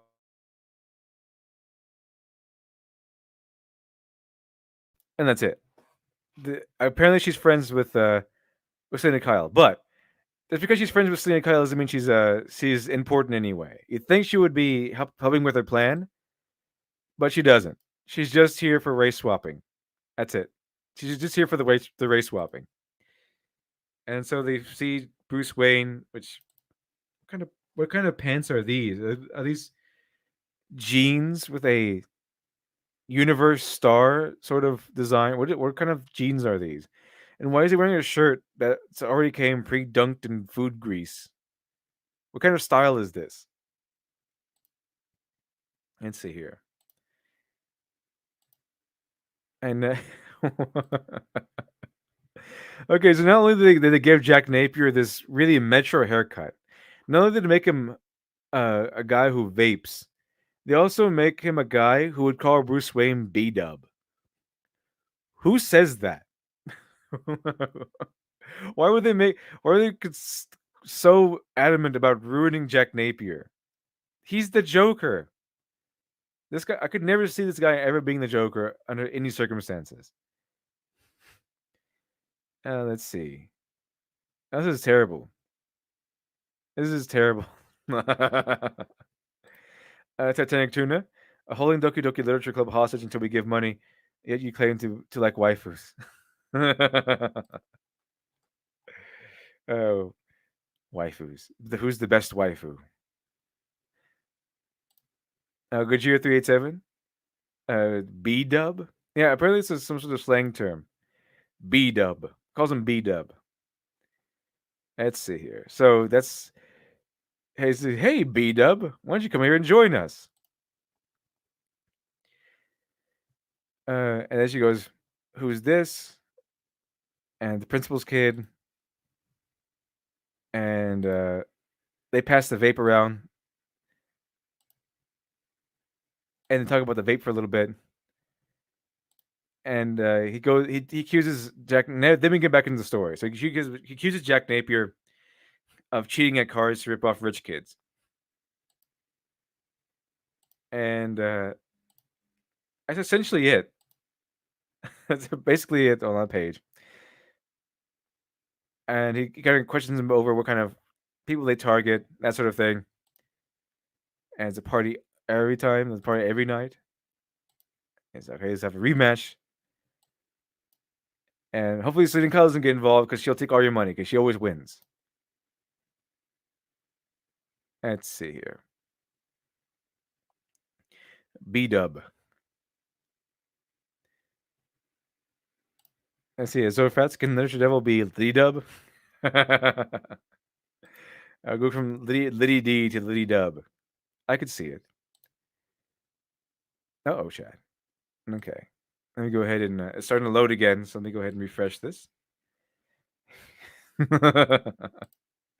It's Daniel Lindsay. If you introduce a character, you have to have them be relevant to the story in some way, whether it is small or big. But of the story, there shouldn't be a wasted panel. Exactly. I guess it's something that happens when you don't have to pay for anything.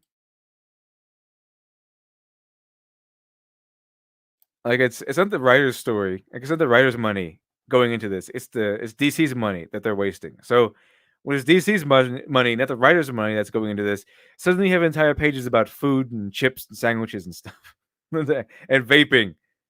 Everything about the vaping, and then more food and chips and sandwiches. Hey, Tyler Preston, this is the future Joker of everyone, the clown prince of crime, the jester of genocide. Yeah, that's it. That's him. The clown prince of crime was a poor kid who vaped and had a metrosexual haircut and ripped off people, ripped off rich kids. It's all about hitting on the rich kids. All because the writer really liked crazy rich Asians, and she has some Asian in her blood or Asian in her background. That's why she said she wrote it like this. Such a self insert. It cannot even be asked to uh cannot even be asked to represent the canon or the character well in any sense. Very unfortunate. Anyway, so we're back to the party. I'm doing it again, and basically they basically just win. They win because Bruce Wayne is good, unless he's playing against Selina Kyle, and then he's terrible. And then they go join the party again, and she's dancing, and they kind of compete over her, and they go to the rooftop, and of course Selina Kyle is they're getting close to him. She's trying to play them, so they go on a date. That's basically what happens next. He's basically going on a date, and they go, okay, let's kiss, and then it's revealed that Harvey Dent has been captured, and she leaves, and that's it. And of course, they all eat healthy. Last time he was eating some salmon salad. Now he's eating a fruit salad. And it turns out that Harvey Dent was actually released. His parents paid the ransom. His parents are ruined when they got their kid back. Let's see here. And so, like, he has a patch over his eye. I think it's why this is what they mark him as Two Face. They show that he gets mutilated. And he's like, what happened? He's mad at Bruce Wayne because obviously Harvey Dent knows that he was captured instead of Bruce Wayne. It should have been Bruce Wayne who was captured, but it wasn't. It was him. So now his family is destroyed for their mistake.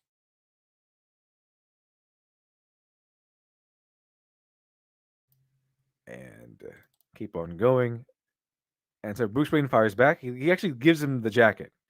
He gives him his actually Columbine boy jacket, which will probably look scarier on Harvey Dent because he actually looks a little crazy and insane. He's still going over this and says there's no antidote to this poisoning. No antidote. Treatment, as there is no antidote for. Oh, wait. You know what?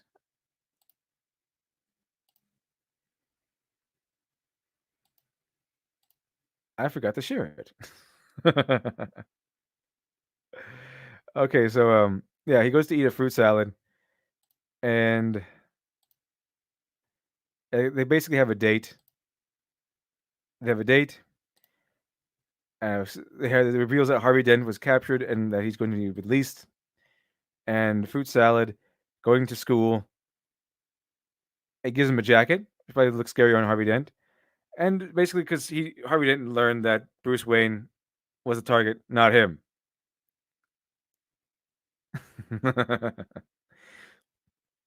And we can zoom in on this. So he's going over the antidote, going over the situation, the whatever he got from all the clues he got, and he says that there's no treatment. The treatment is that there is no antidote for Galicium poisoning. The treatment consists of prompt evacuation of the stomach. So basically, he has to vomit it out. Can't really have an antidote. Okay, and he finds out Selena Kyle is essentially wrapped up in all this, and comes Eddie comes in. They have a little moment, I guess, and he goes, "Okay, okay, okay, Uncle." And he's setting up a party this weekend for a trap. Like he's going to set a trap for these kidnappers by having a party because he think that they tried to capture him last time and they failed. And they failed. So what he's going to do is he knows that these kidnappers are so dumb they would that they shot him and captured Harvey Dent on accident. So he thinks that okay, what I'm going to do is I'm going to host a party, hosting everyone this weekend, and I'm going to give them another chance to capture me. That's basically his plan. He's going to plan to get like a some sort of he's going to make an antidote or countermeasure to the poison.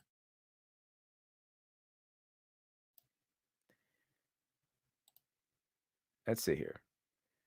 So they talk about the party. His uncle saying, like, I haven't proved this party yet. He does. And he says that you can go out on the night on the you can go on the town with your husband, and that's basically it. And so the party is done. And Bruce Wayne concocts some sort of weird plan where he accepts followers and invites, and that's how he tracks people's phones, uploading a virus to everyone's phone. We will learn that eventually. But guys, here it is. See if we can get this. Uh-oh. Okay, here we go. And here is Dick Grayson again. And this is the last time we see him, I think. He just walks in going, "That's my man, Bruce." You think they would meet or something? Or they would have like a friendship starting or something? But no, that's it. Just want to show, hey, Dick Grayson still exists, and that's it. And for someone who can't really afford too many clothes, for some reason, Selena Kyle arrives at this party in this ridiculous outfit. What is this? What is this outfit? It's like some tablecloth with a gigantic bow tie. What is this? And she moves in like this, and she's supposed to be like, "Oh, that's so fabulous and spectacular." And she's flying. She's flying into the room somehow. She's jumping into the room with her tablecloth outfit, an enormous bow tie. Where did she get this costume from? Does she spend money on it? It's money that she doesn't have, or is this something she just had in her closet? Some sort of clown outfit, and she lands. I guess I guess Bruce Wayne hired these guys to swing from ribbons and lower guests into the room or something. What parties what parties people go to? And then she just takes it off. She's not even gonna wear it the whole time. She just takes it off, and it kind of just vanishes and disappears. I guess we're supposed to be we as readers are supposed to be awed and impressed by her clown outfit with a giant bow tie. And I think that's Barbara Gordon. And again, she's just here. There's like a Dick Grayson. She's just here. She doesn't do anything. She's just here. And then Jack Napier pops up. And this is that famous picture from that from the trailer where he goes, his girl game is no joke. As his haircut. And so he's poor, but he has this haircut that I assume is probably really expensive. Let's see here. And okay, let's go out and dance. And then Bruce Wayne says, "Okay, I'm the host with the most, so everyone's dressed up while I have to be in sweats." So he dresses up in sweats, like the sweat shorts, I guess, and a sleeveless hoodie. So that's how he goes down there. So this is like the one good thing that's not that's actually pretty good. It's actually all right in his characterization. And he finally actually they give Bruce Wayne a small win here. So we see them dancing, Selena Kyle sees Bruce Wayne in his balcony, and so she immediately kisses Jack Napier to make him jealous. Immediately, trying to play them. And then Bruce Wayne sees that, and she looks back his way to make sure that he's jealous, and he's gone. But they bump into him later on, and he's with Ivy.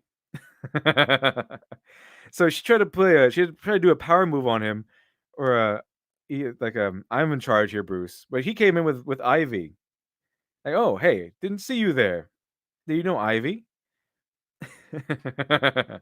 So Bruce wins this exchange. It's the only exchange he wins, but it turns out that it's not going to be in his favor too much after all.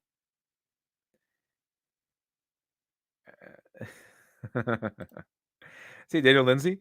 I guess they thought it was a clever statement, LD, but since they are dumb, it always fell flat. Yeah, it does. Everything in this comic falls flat. Uh, anyway, do you know Ivy? She's the one in the apothecary shop. Then they go off, and then she gets mad that they go off and leave her alone because now she doesn't have any attention. No more attention for you, Selena Kyle. She's mad at that. She gets angry that they leave out all the attention. But like, you're looking for Jack, and he pulls him away because Bruce Wayne has his own plans going on. And then Selena Kyle goes right back into her monologue. Guys think they always think they have more fun, the most fun. There's an insane dessert buffet. Want to hit it? But chicks with candy can't be beat. It's always comes down to food, chat. Always comes down to food.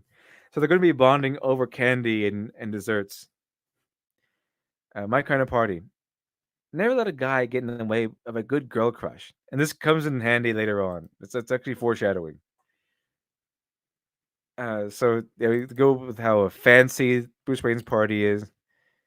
Go and they play video games. They play a video game called the Cape Crusader, chat. The Cape Crusader.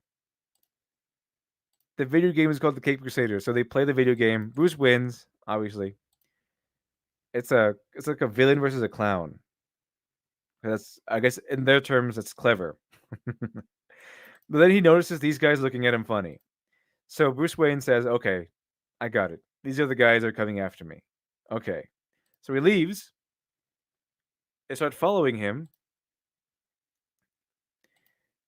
and he thinks he has them on the run. He thinks he's got them. He's got them in the trap. He's got them in the trapped. And then, so to me, the game is hide and seek. So then Kyle comes in, and it's the Kyle who gets captured. Uh-oh. Uh-oh. See, Dr. Crow, lesbian theory? Lesbian theory. I think that's your boy Zach's thing.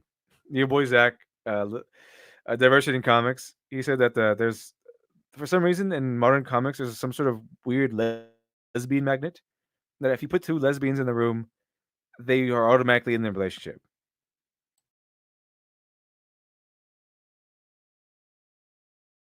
Let's see, Criminal Imagination, they give a bunch of 5. Appreciate that. Well, I was half right. She left with a woman, but not Harley. And Harley's not in this one yet. Because if Harley was in this one, then Jack Napier would have someone to look to. Jack Napier probably will already have a girlfriend. I say almost boyfriend. I can't take his face seriously. He doesn't scream straight to me. Every guy in this book looks like a woman, like a female protagonist in another book. Let's see here. Punished Berserker, I'm out, Div. I seriously can't take this anymore. I don't blame you, actually. I don't blame you on that one. Okay. Let's see here. He goes, Did you see this?" So they go after her, and he closes down the entire party. She's been kidnapped. There's been a kidnapping, and they have a guy calling for his mommy to come pick him up with this hairstyle and everything. And they can't find her anywhere. And the police come, and it's like, is there beverages being served to underage kids here? Of course there is. Of course there is.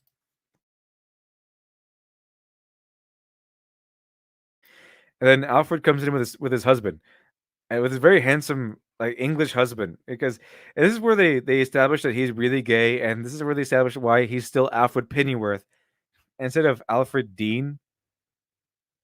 So he took his husband's name. So his husband is a Pennyworth. So he Alfred married into the Pennyworth family. He's not part of the Pennyworth family. He just married into it. So they made him gay for just this one instance, and it's not even just for this instance. There's him being gay helps them in no way. He could have been straight for all that mattered to the plot and the narrative. He goes, Alfred Dean Pennyworth. This is my husband, John Pennyworth. Took his husband's name, and are you aware that liquor was served at this party? Absolutely no liquor was served to any minor. I can assure you. And he's like, let me handle this. I saw security feed. And he takes the cops aside, and he bribes them with a bag full of booze. And his other guy is counting his money. Basically, he bought him off. Because the cops in Gotham are corrupt. Let's see here. And no help. The police were no help. Now Celine's been kidnapped. Well, it's a good thing we planned ahead then, isn't it? So, finally, chat. We're in part 3. We can relax, okay? This is only 3 parts. This book is only 3 parts. So we're in the last part. We're in the home stretch, chat. We're in the home stretch. So Joker goes and runs to his usual card game table because Joker has been the Jack Napier has been in on this the whole time. He's been in on this the whole time. He's part of the kidnappers. And he's rushing here because he's saying, "Hold on, wait a minute. What? How come the guys kidnapped Selena Kyle? Doesn't make any sense." I said, "The one servant of Satania. I'm Alfred. Then this guy is unimportant. Pretty much. Pretty much. We're almost done there, chat. Almost done. Let's see here. And so he's trying to ping him, trying to see where they're holding Selena Kyle, using his peak top Batman skills. And we get this. I'm shaking down everyone. No one's talking. Crap, says Jack. I've got her. I got a lead on her. Where are you? Where? I'll come with you. Over by. Obviously, and they have to make one of those make Joker one of those guys who uses the letter U or the word U. You know those kinds. He gets hit with another dart. He gets hit with another dart. You can't have Bruce Wayne rescue Selena Kyle. Can't have that. He can't have him tracking him down. So he has to get kidnapped.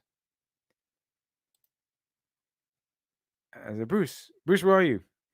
They shot him with a dart gun because if anyone can have connections to rare Chinese poisons and dart guns, it's high school kids. Obviously.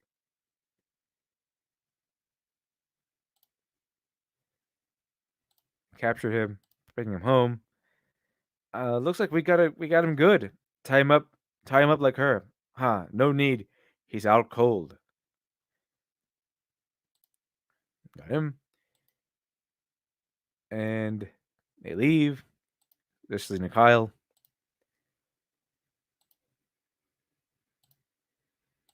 And he rescues her. Because apparently Bruce has the antidote. He had the antidote the whole time. Because if you recall, chat, you can heal yourself from that poison. You just have to throw up first. But he got shot with the poison. He waited for them to leave, and he just kind of woke up. So apparently they found some sort of antidote, even though all the scientific books he found said there wasn't one. But because he's Bruce Wayne and has an uncle named Alfred, they kind of found one. No lab. No, maybe Ivy found one. Obviously, maybe she's a genius, Mary Sue too. But no other lab. No time for them to make the antidote. No Batcave. No Batcave resources. This is an antidote that works exactly fine. After everyone in the world says there wasn't one, all the scientists say there wasn't one. They just found it. out of convenience for the plot. That sounds like Mary Sue stuff. And no reasonable way to get to the fact that they might have just they might have used it. They might have gained it. Let's see, HK47 for life. Thank you much for the two. I just want every character to die a brutal death. Same here. Same here. I don't know what it is about these SJW NPC franchises or their iterations of the characters, but every time it's an NPC HW, they write characters so insufferable that I want them to. I want to see them all fail in their goals, and I want to see the characters all end up dead by the end. On Star Trek Picard, I wanted all of them to die, and here in Gotham High, I want all of them to end up dead. Birds of Prey, I wanted them all to end up dead. In Star Wars, I wanted the Resistance to lose. I wanted the First Order to win. At least the First Order is just evil. The Resistance is just smugly insufferable and incompetent. Let's see here. Lucky Jinx. I like these SJWs. It's like all like these SJWs want all of us to be ashamed of our nationalities and ethnicities. Yeah, it's almost like they do. It kind of make you feel ashamed to be anyone. The day after party was all so depressing. Just a yard full of Dixie cups and booze. Okay, so this is where we see Selena Kyle.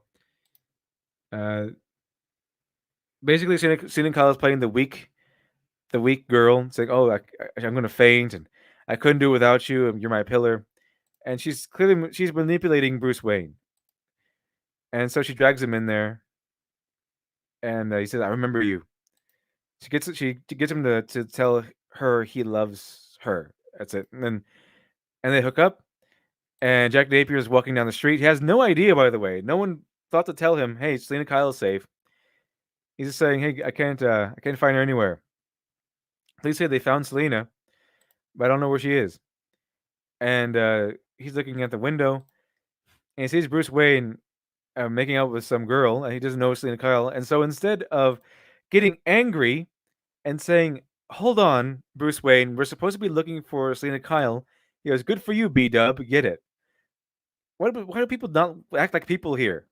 Why is it so hard to write humans for these people? Shouldn't you be something within the attitude of Bruce Wayne? Selena Kyle is still not confirmed to be back yet. Okay, the police say that they found her, but who knows what's actually happening? And now is what you're doing.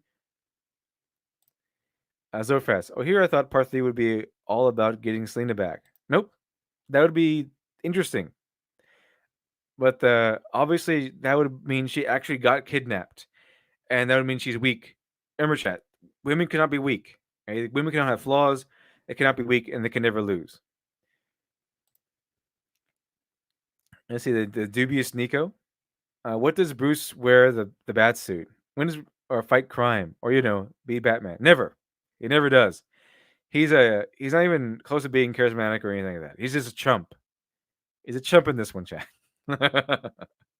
Sidney Kyle is unstoppable and awesome and all that good stuff. See, Criminal Imagination, they went with 5. Hope Selena de la Muerte loves this violent version of Eat, Pray, Love. I hope she does. I hope she does. And they made her Hispanic, right? So why is her last name Kyle? Is her dad's last name Kyle? That that's the only reason. That's the only way that can happen, I guess. But they couldn't. They had to keep her. They could because in order to do that, they would have to make her own new character. But they can't do that, so they kept it the same way. They kept her Selena Kyle. As he Hex Harper, Gotham High Treason. Exactly, it's high treason. Let's see here. Good for you, B Dub. You get it. Stop it. It's not a thing people say. So he goes to Selena Kyle's house because he doesn't know that Selena Kyle is over at Bruce's house, and then he makes this face. The face when you realize that the guy you thought was your best friend is having sex with a girl you thought was your best friend and who liked you. So yeah, he has that traumatized face on his traumatized look. And the whole world, all this news, high school student safe. The prevailing narrative is that she saved herself because Bruce Wayne doesn't want to take the credit for it because that would mean that Bruce Wayne, a man, helped her or something. But in story, it's Bruce Wayne saying, I don't want the credit." So it's like, wow, that's so crazy. She rescued herself. You go, girl, slay queen. So she rescued herself. I'm pretty sure she would have it no other way. Just tell him I rescued myself. And so that happens. And you didn't have to. And she Bruce Wayne actually Bruce Wayne Selina Kyle confesses to Bruce Wayne what she's doing, that she can't access her trust fund until she's 21, but her dad needs money now. Bruce Wayne, however, can access his trust fund sooner, and so he says, "I'll give you the money. I'll give you the money." And he says, and she retorts with Bruce Wayne, "You get off playing the hero, don't you?" And she goes, he goes, "I don't need you then. I don't need anyone." She just rejects it so that she can do her own plan. Because if she takes money, obviously she's getting saved by a man. Can't have that happen, Chad. Can't have that happen. So she gets home. Uh, Jack Napier is waiting for her. They get mad. They get kind of in a fight. He makes this motion. He makes this body language, which is very weak looking body language. Like, but come on, it's like a kid getting mad at their mother for not giving them candy. It's kind of that posture. It's like he gets angry and jealous. Like, I bet you Bruce Wayne throws the best after parties. And so Bruce Wayne is laying up at night. He's thinking about stuff. He sees Jack Napier taking pictures of Selena Kyle in her house. So not only is he a simp, not only does he vape and have a really strange haircut, and all this stuff, he's a creeper too. So Harvey Dent is moving because his parents can no longer afford to live there.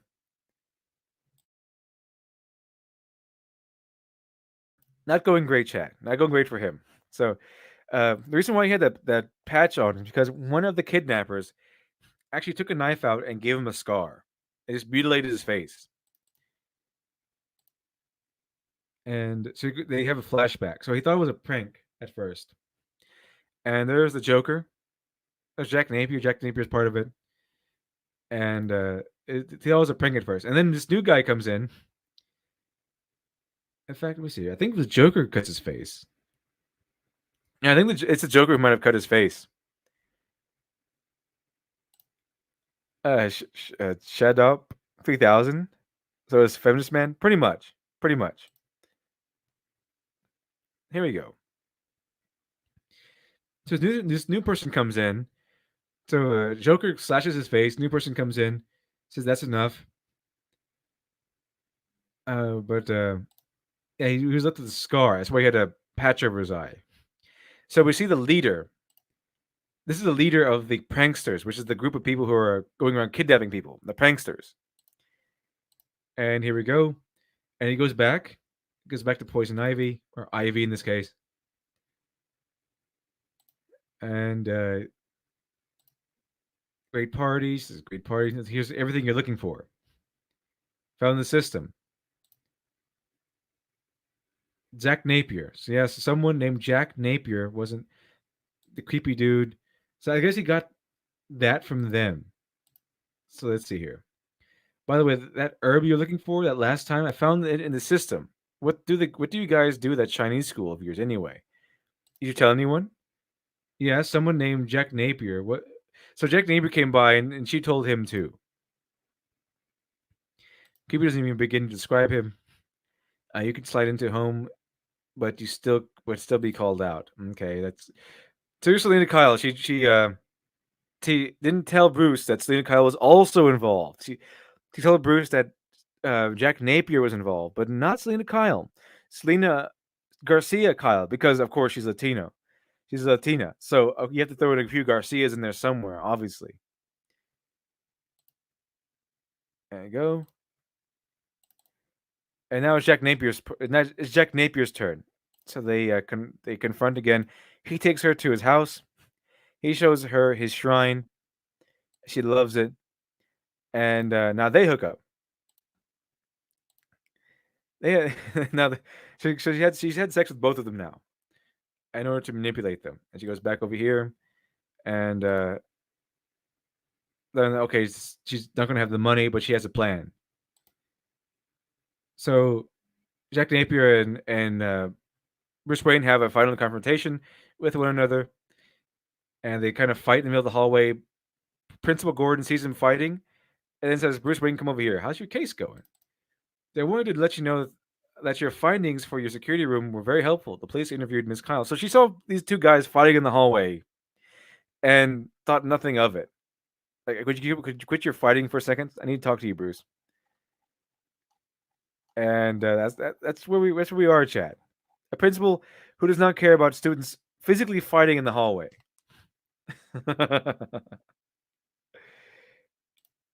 Zofrat, she loves the shrine. Yes, she loves the shrine.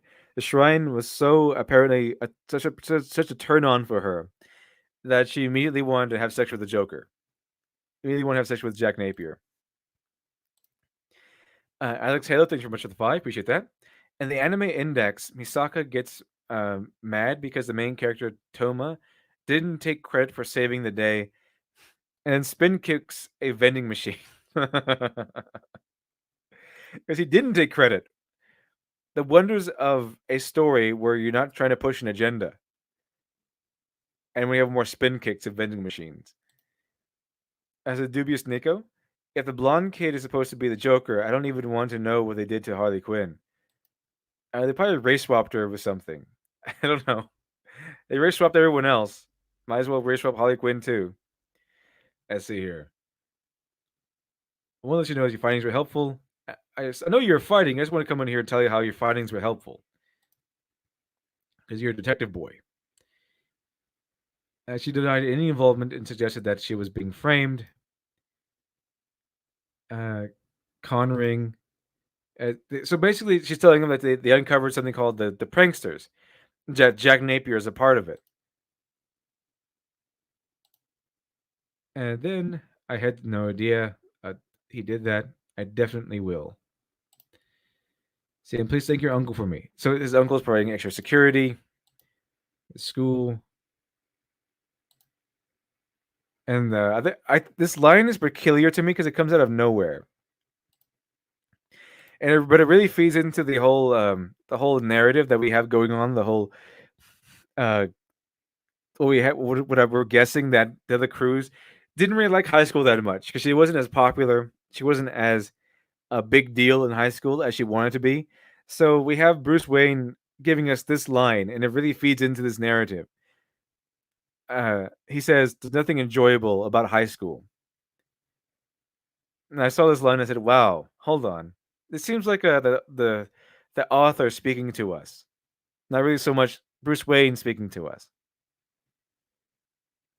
So I think this narrative that we have going on, chat, the whole the writer is this is a self insert fantasy of what the writer wanted to happen during high school, where she wanted to be this rich and beautiful, popular girl who could capture the attention of all these handsome, powerful, rich men, all these handsome, powerful, rich boys in school, and then cast them aside like they're nothing.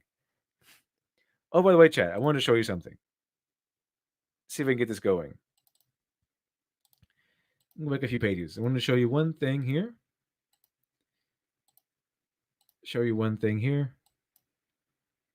Okay, this is the part where that gave me that kind of ruined Selena Kyle for me in every continuity. Let's see here. So let me go back a little bit. I wish you could believe that. Then leave this. Okay. She says, "You know how I feel about you, Jack. The two of us, we're the same." And he goes, "I wish you could believe that." Because obviously it's kind of strange coming off after she saw her getting on with Bruce Wayne. And then she goes, "Then believe this." She says, "I don't believe you." Then she says, "Believe this." And then they kiss, obviously, and then they move here. The problem is, and I've always been that I love them both. In my opinion, a triangle is a perfect shape. Why does a girl have to choose? So this to me calls out her character and says to me that she doesn't care about them. She doesn't care about their feelings. She doesn't care about anything but herself. And that now every time I see Selena Kyle, I see Catwoman interact with Batman and says that she loves him or that they have a kind of a mutual relationship going on. Now in the back of my mind, every single time I'm going to say I'm going to be thinking she's playing him somehow.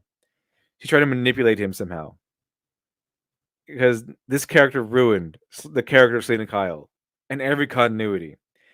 Because even though you're sure that it's genuine love in other continuities, other iterations or portrayals, thanks to this portrayal, it's always going to be maybe she's just acting like she loves him. Maybe she's just acting like she's fallen in love with the Batman, and she's actually just using him for her own gain. It's really unfortunate. That's why it matters with whether this is a true portrayal or not. It doesn't matter that it's an Elseworld story or something, because this fundamentally destroys the relationship she has with Batman and Bruce Wayne, because she doesn't care about anyone else's feelings. She's a sociopath. If the genders were reversed, they would be deeming this guy a monster. Like, what if Jack Napier was doing this? What if he was the one going around saying, why do I have to choose? I can just have Selena Kyle and Harley Quinn and Poison Ivy." What if he was playing all of them for chumps? Then he wouldn't be a hero in their eyes, would he? uh,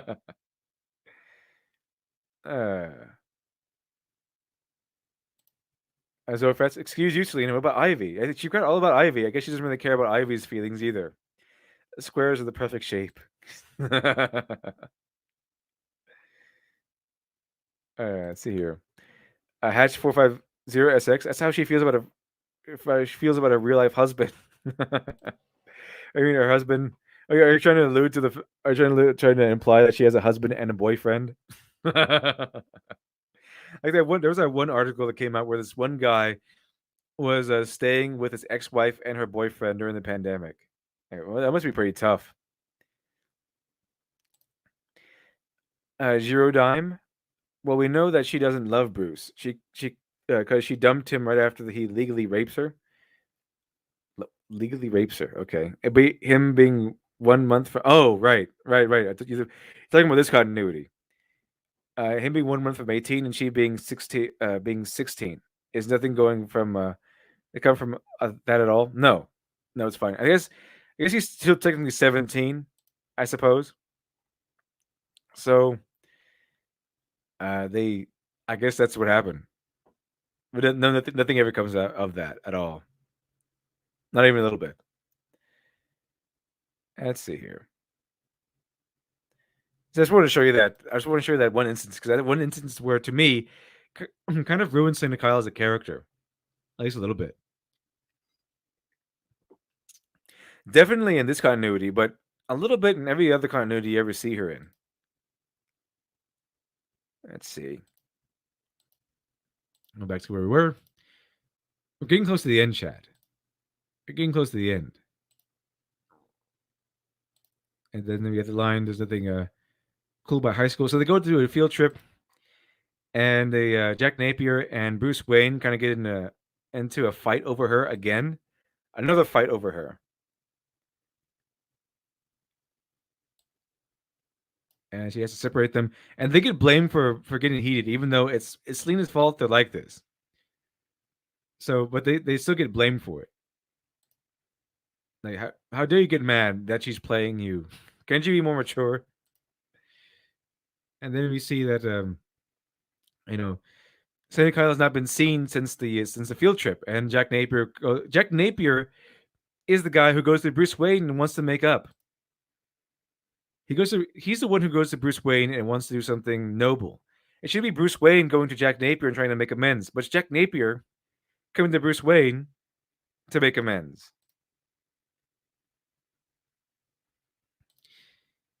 And they go over here. and they get a text from Selena Kyle, and it's like a suicide text.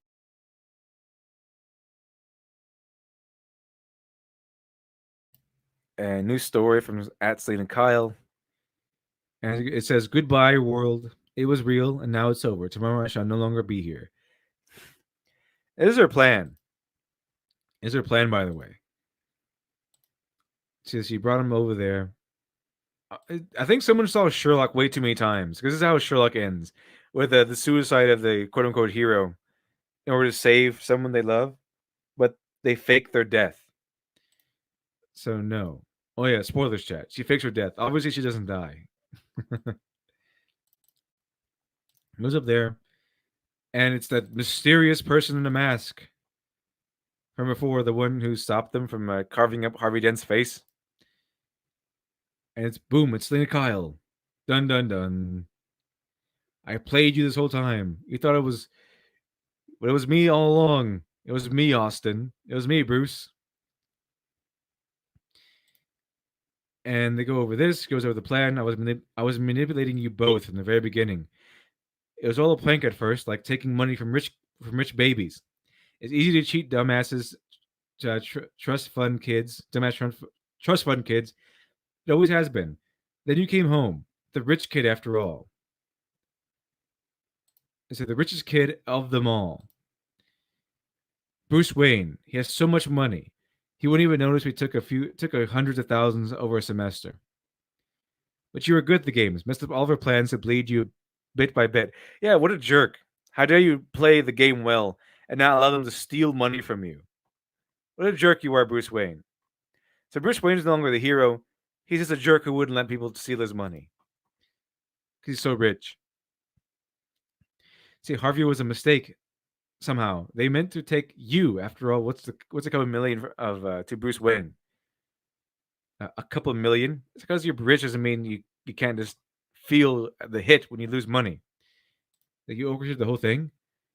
So her whole plan was to allow them to allow Bruce to go to their party, and she wanted to steal money from Bruce Wayne. And then when that didn't work, she set up a kidnapping of Bruce Wayne so that they could get money from him.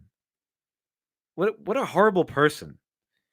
And she goes, I don't understand. If this was all about money, I don't want your help. I don't want your help, Bruce. I can take care of myself and my dad. You want his help. You wanted to kidnap him. You wanted to use him to take money. That's what it was. What do you mean you don't need his help? Okay. And here's where Bruce Wayne is being a chump. So after she told him that it was all a lie, after she tells him that she only befriended him or only came to him again after all these years when he joined the school again. The only reason why she befriended him again was to bring him to the tables to Jack Napier, so Jack Napier could steal thousands of dollars away from him. And then, chat, when that didn't work, she set it up so he would be kidnapped, the same way Harvey Dent would be kidnapped, or maybe his face would have gotten carved up, giving him a permanent scar. And then after all of that, knowing that it was never real, and that she never cared for him, and that she only used him for his money, he says, "But I'm here for you. I've always been here for you." But that's sweet, Bruce. But all I need from you was to stop rescuing me. Oh yeah, and his money, so I could do it myself. If you just let them let them believe I was kidnapped, it would have been over weeks ago. What do you mean? You were trying to steal his money. You just told us that you're trying to steal his money. If you just let us believe you're kidnapped, so it's kind of your fault, isn't it, Selena Kyle? Because you went to him, you befriended him, you made him care for you. Obviously, Bruce was going to try to rescue you. What do you think was going to happen? It gets worse, chat. It gets worse. Okay, now the Joker's coming in because someone is shouting Selena. That is the Joker, and now he's coming in. It's going to get worse. This is the part that might enrage you even more. So watch out. Is it criminal imagination? This isn't the far fetched. Isn't that far fetched for current year teenage girls who kidnap themselves for attention? IRL, yeah. This is probably playing right into the She probably saw this in the news or something. I can see this happening. I see the artists there. They always want to do this. They always want this attention going on. See, Baptist 702, thanks for 499. Appreciate that. Welcome to the chat. This is what happens when SJWs go unchallenged. Lena needs to be told to shut up and get back to the kitchen. Yeah, Bruce Wayne and either Bruce Wayne or Jack Napier they need to lay down the law. Okay, they need to stop being chumps. They need to stop saying, "Oh, I'm so sorry. Please forgive us, Stephen Kyle." They need to step up and say, "No, what you did was wrong. What you did was evil, Selena Kyle. I don't care anymore." They need to stop being like her slaves or something. It's kind of weird.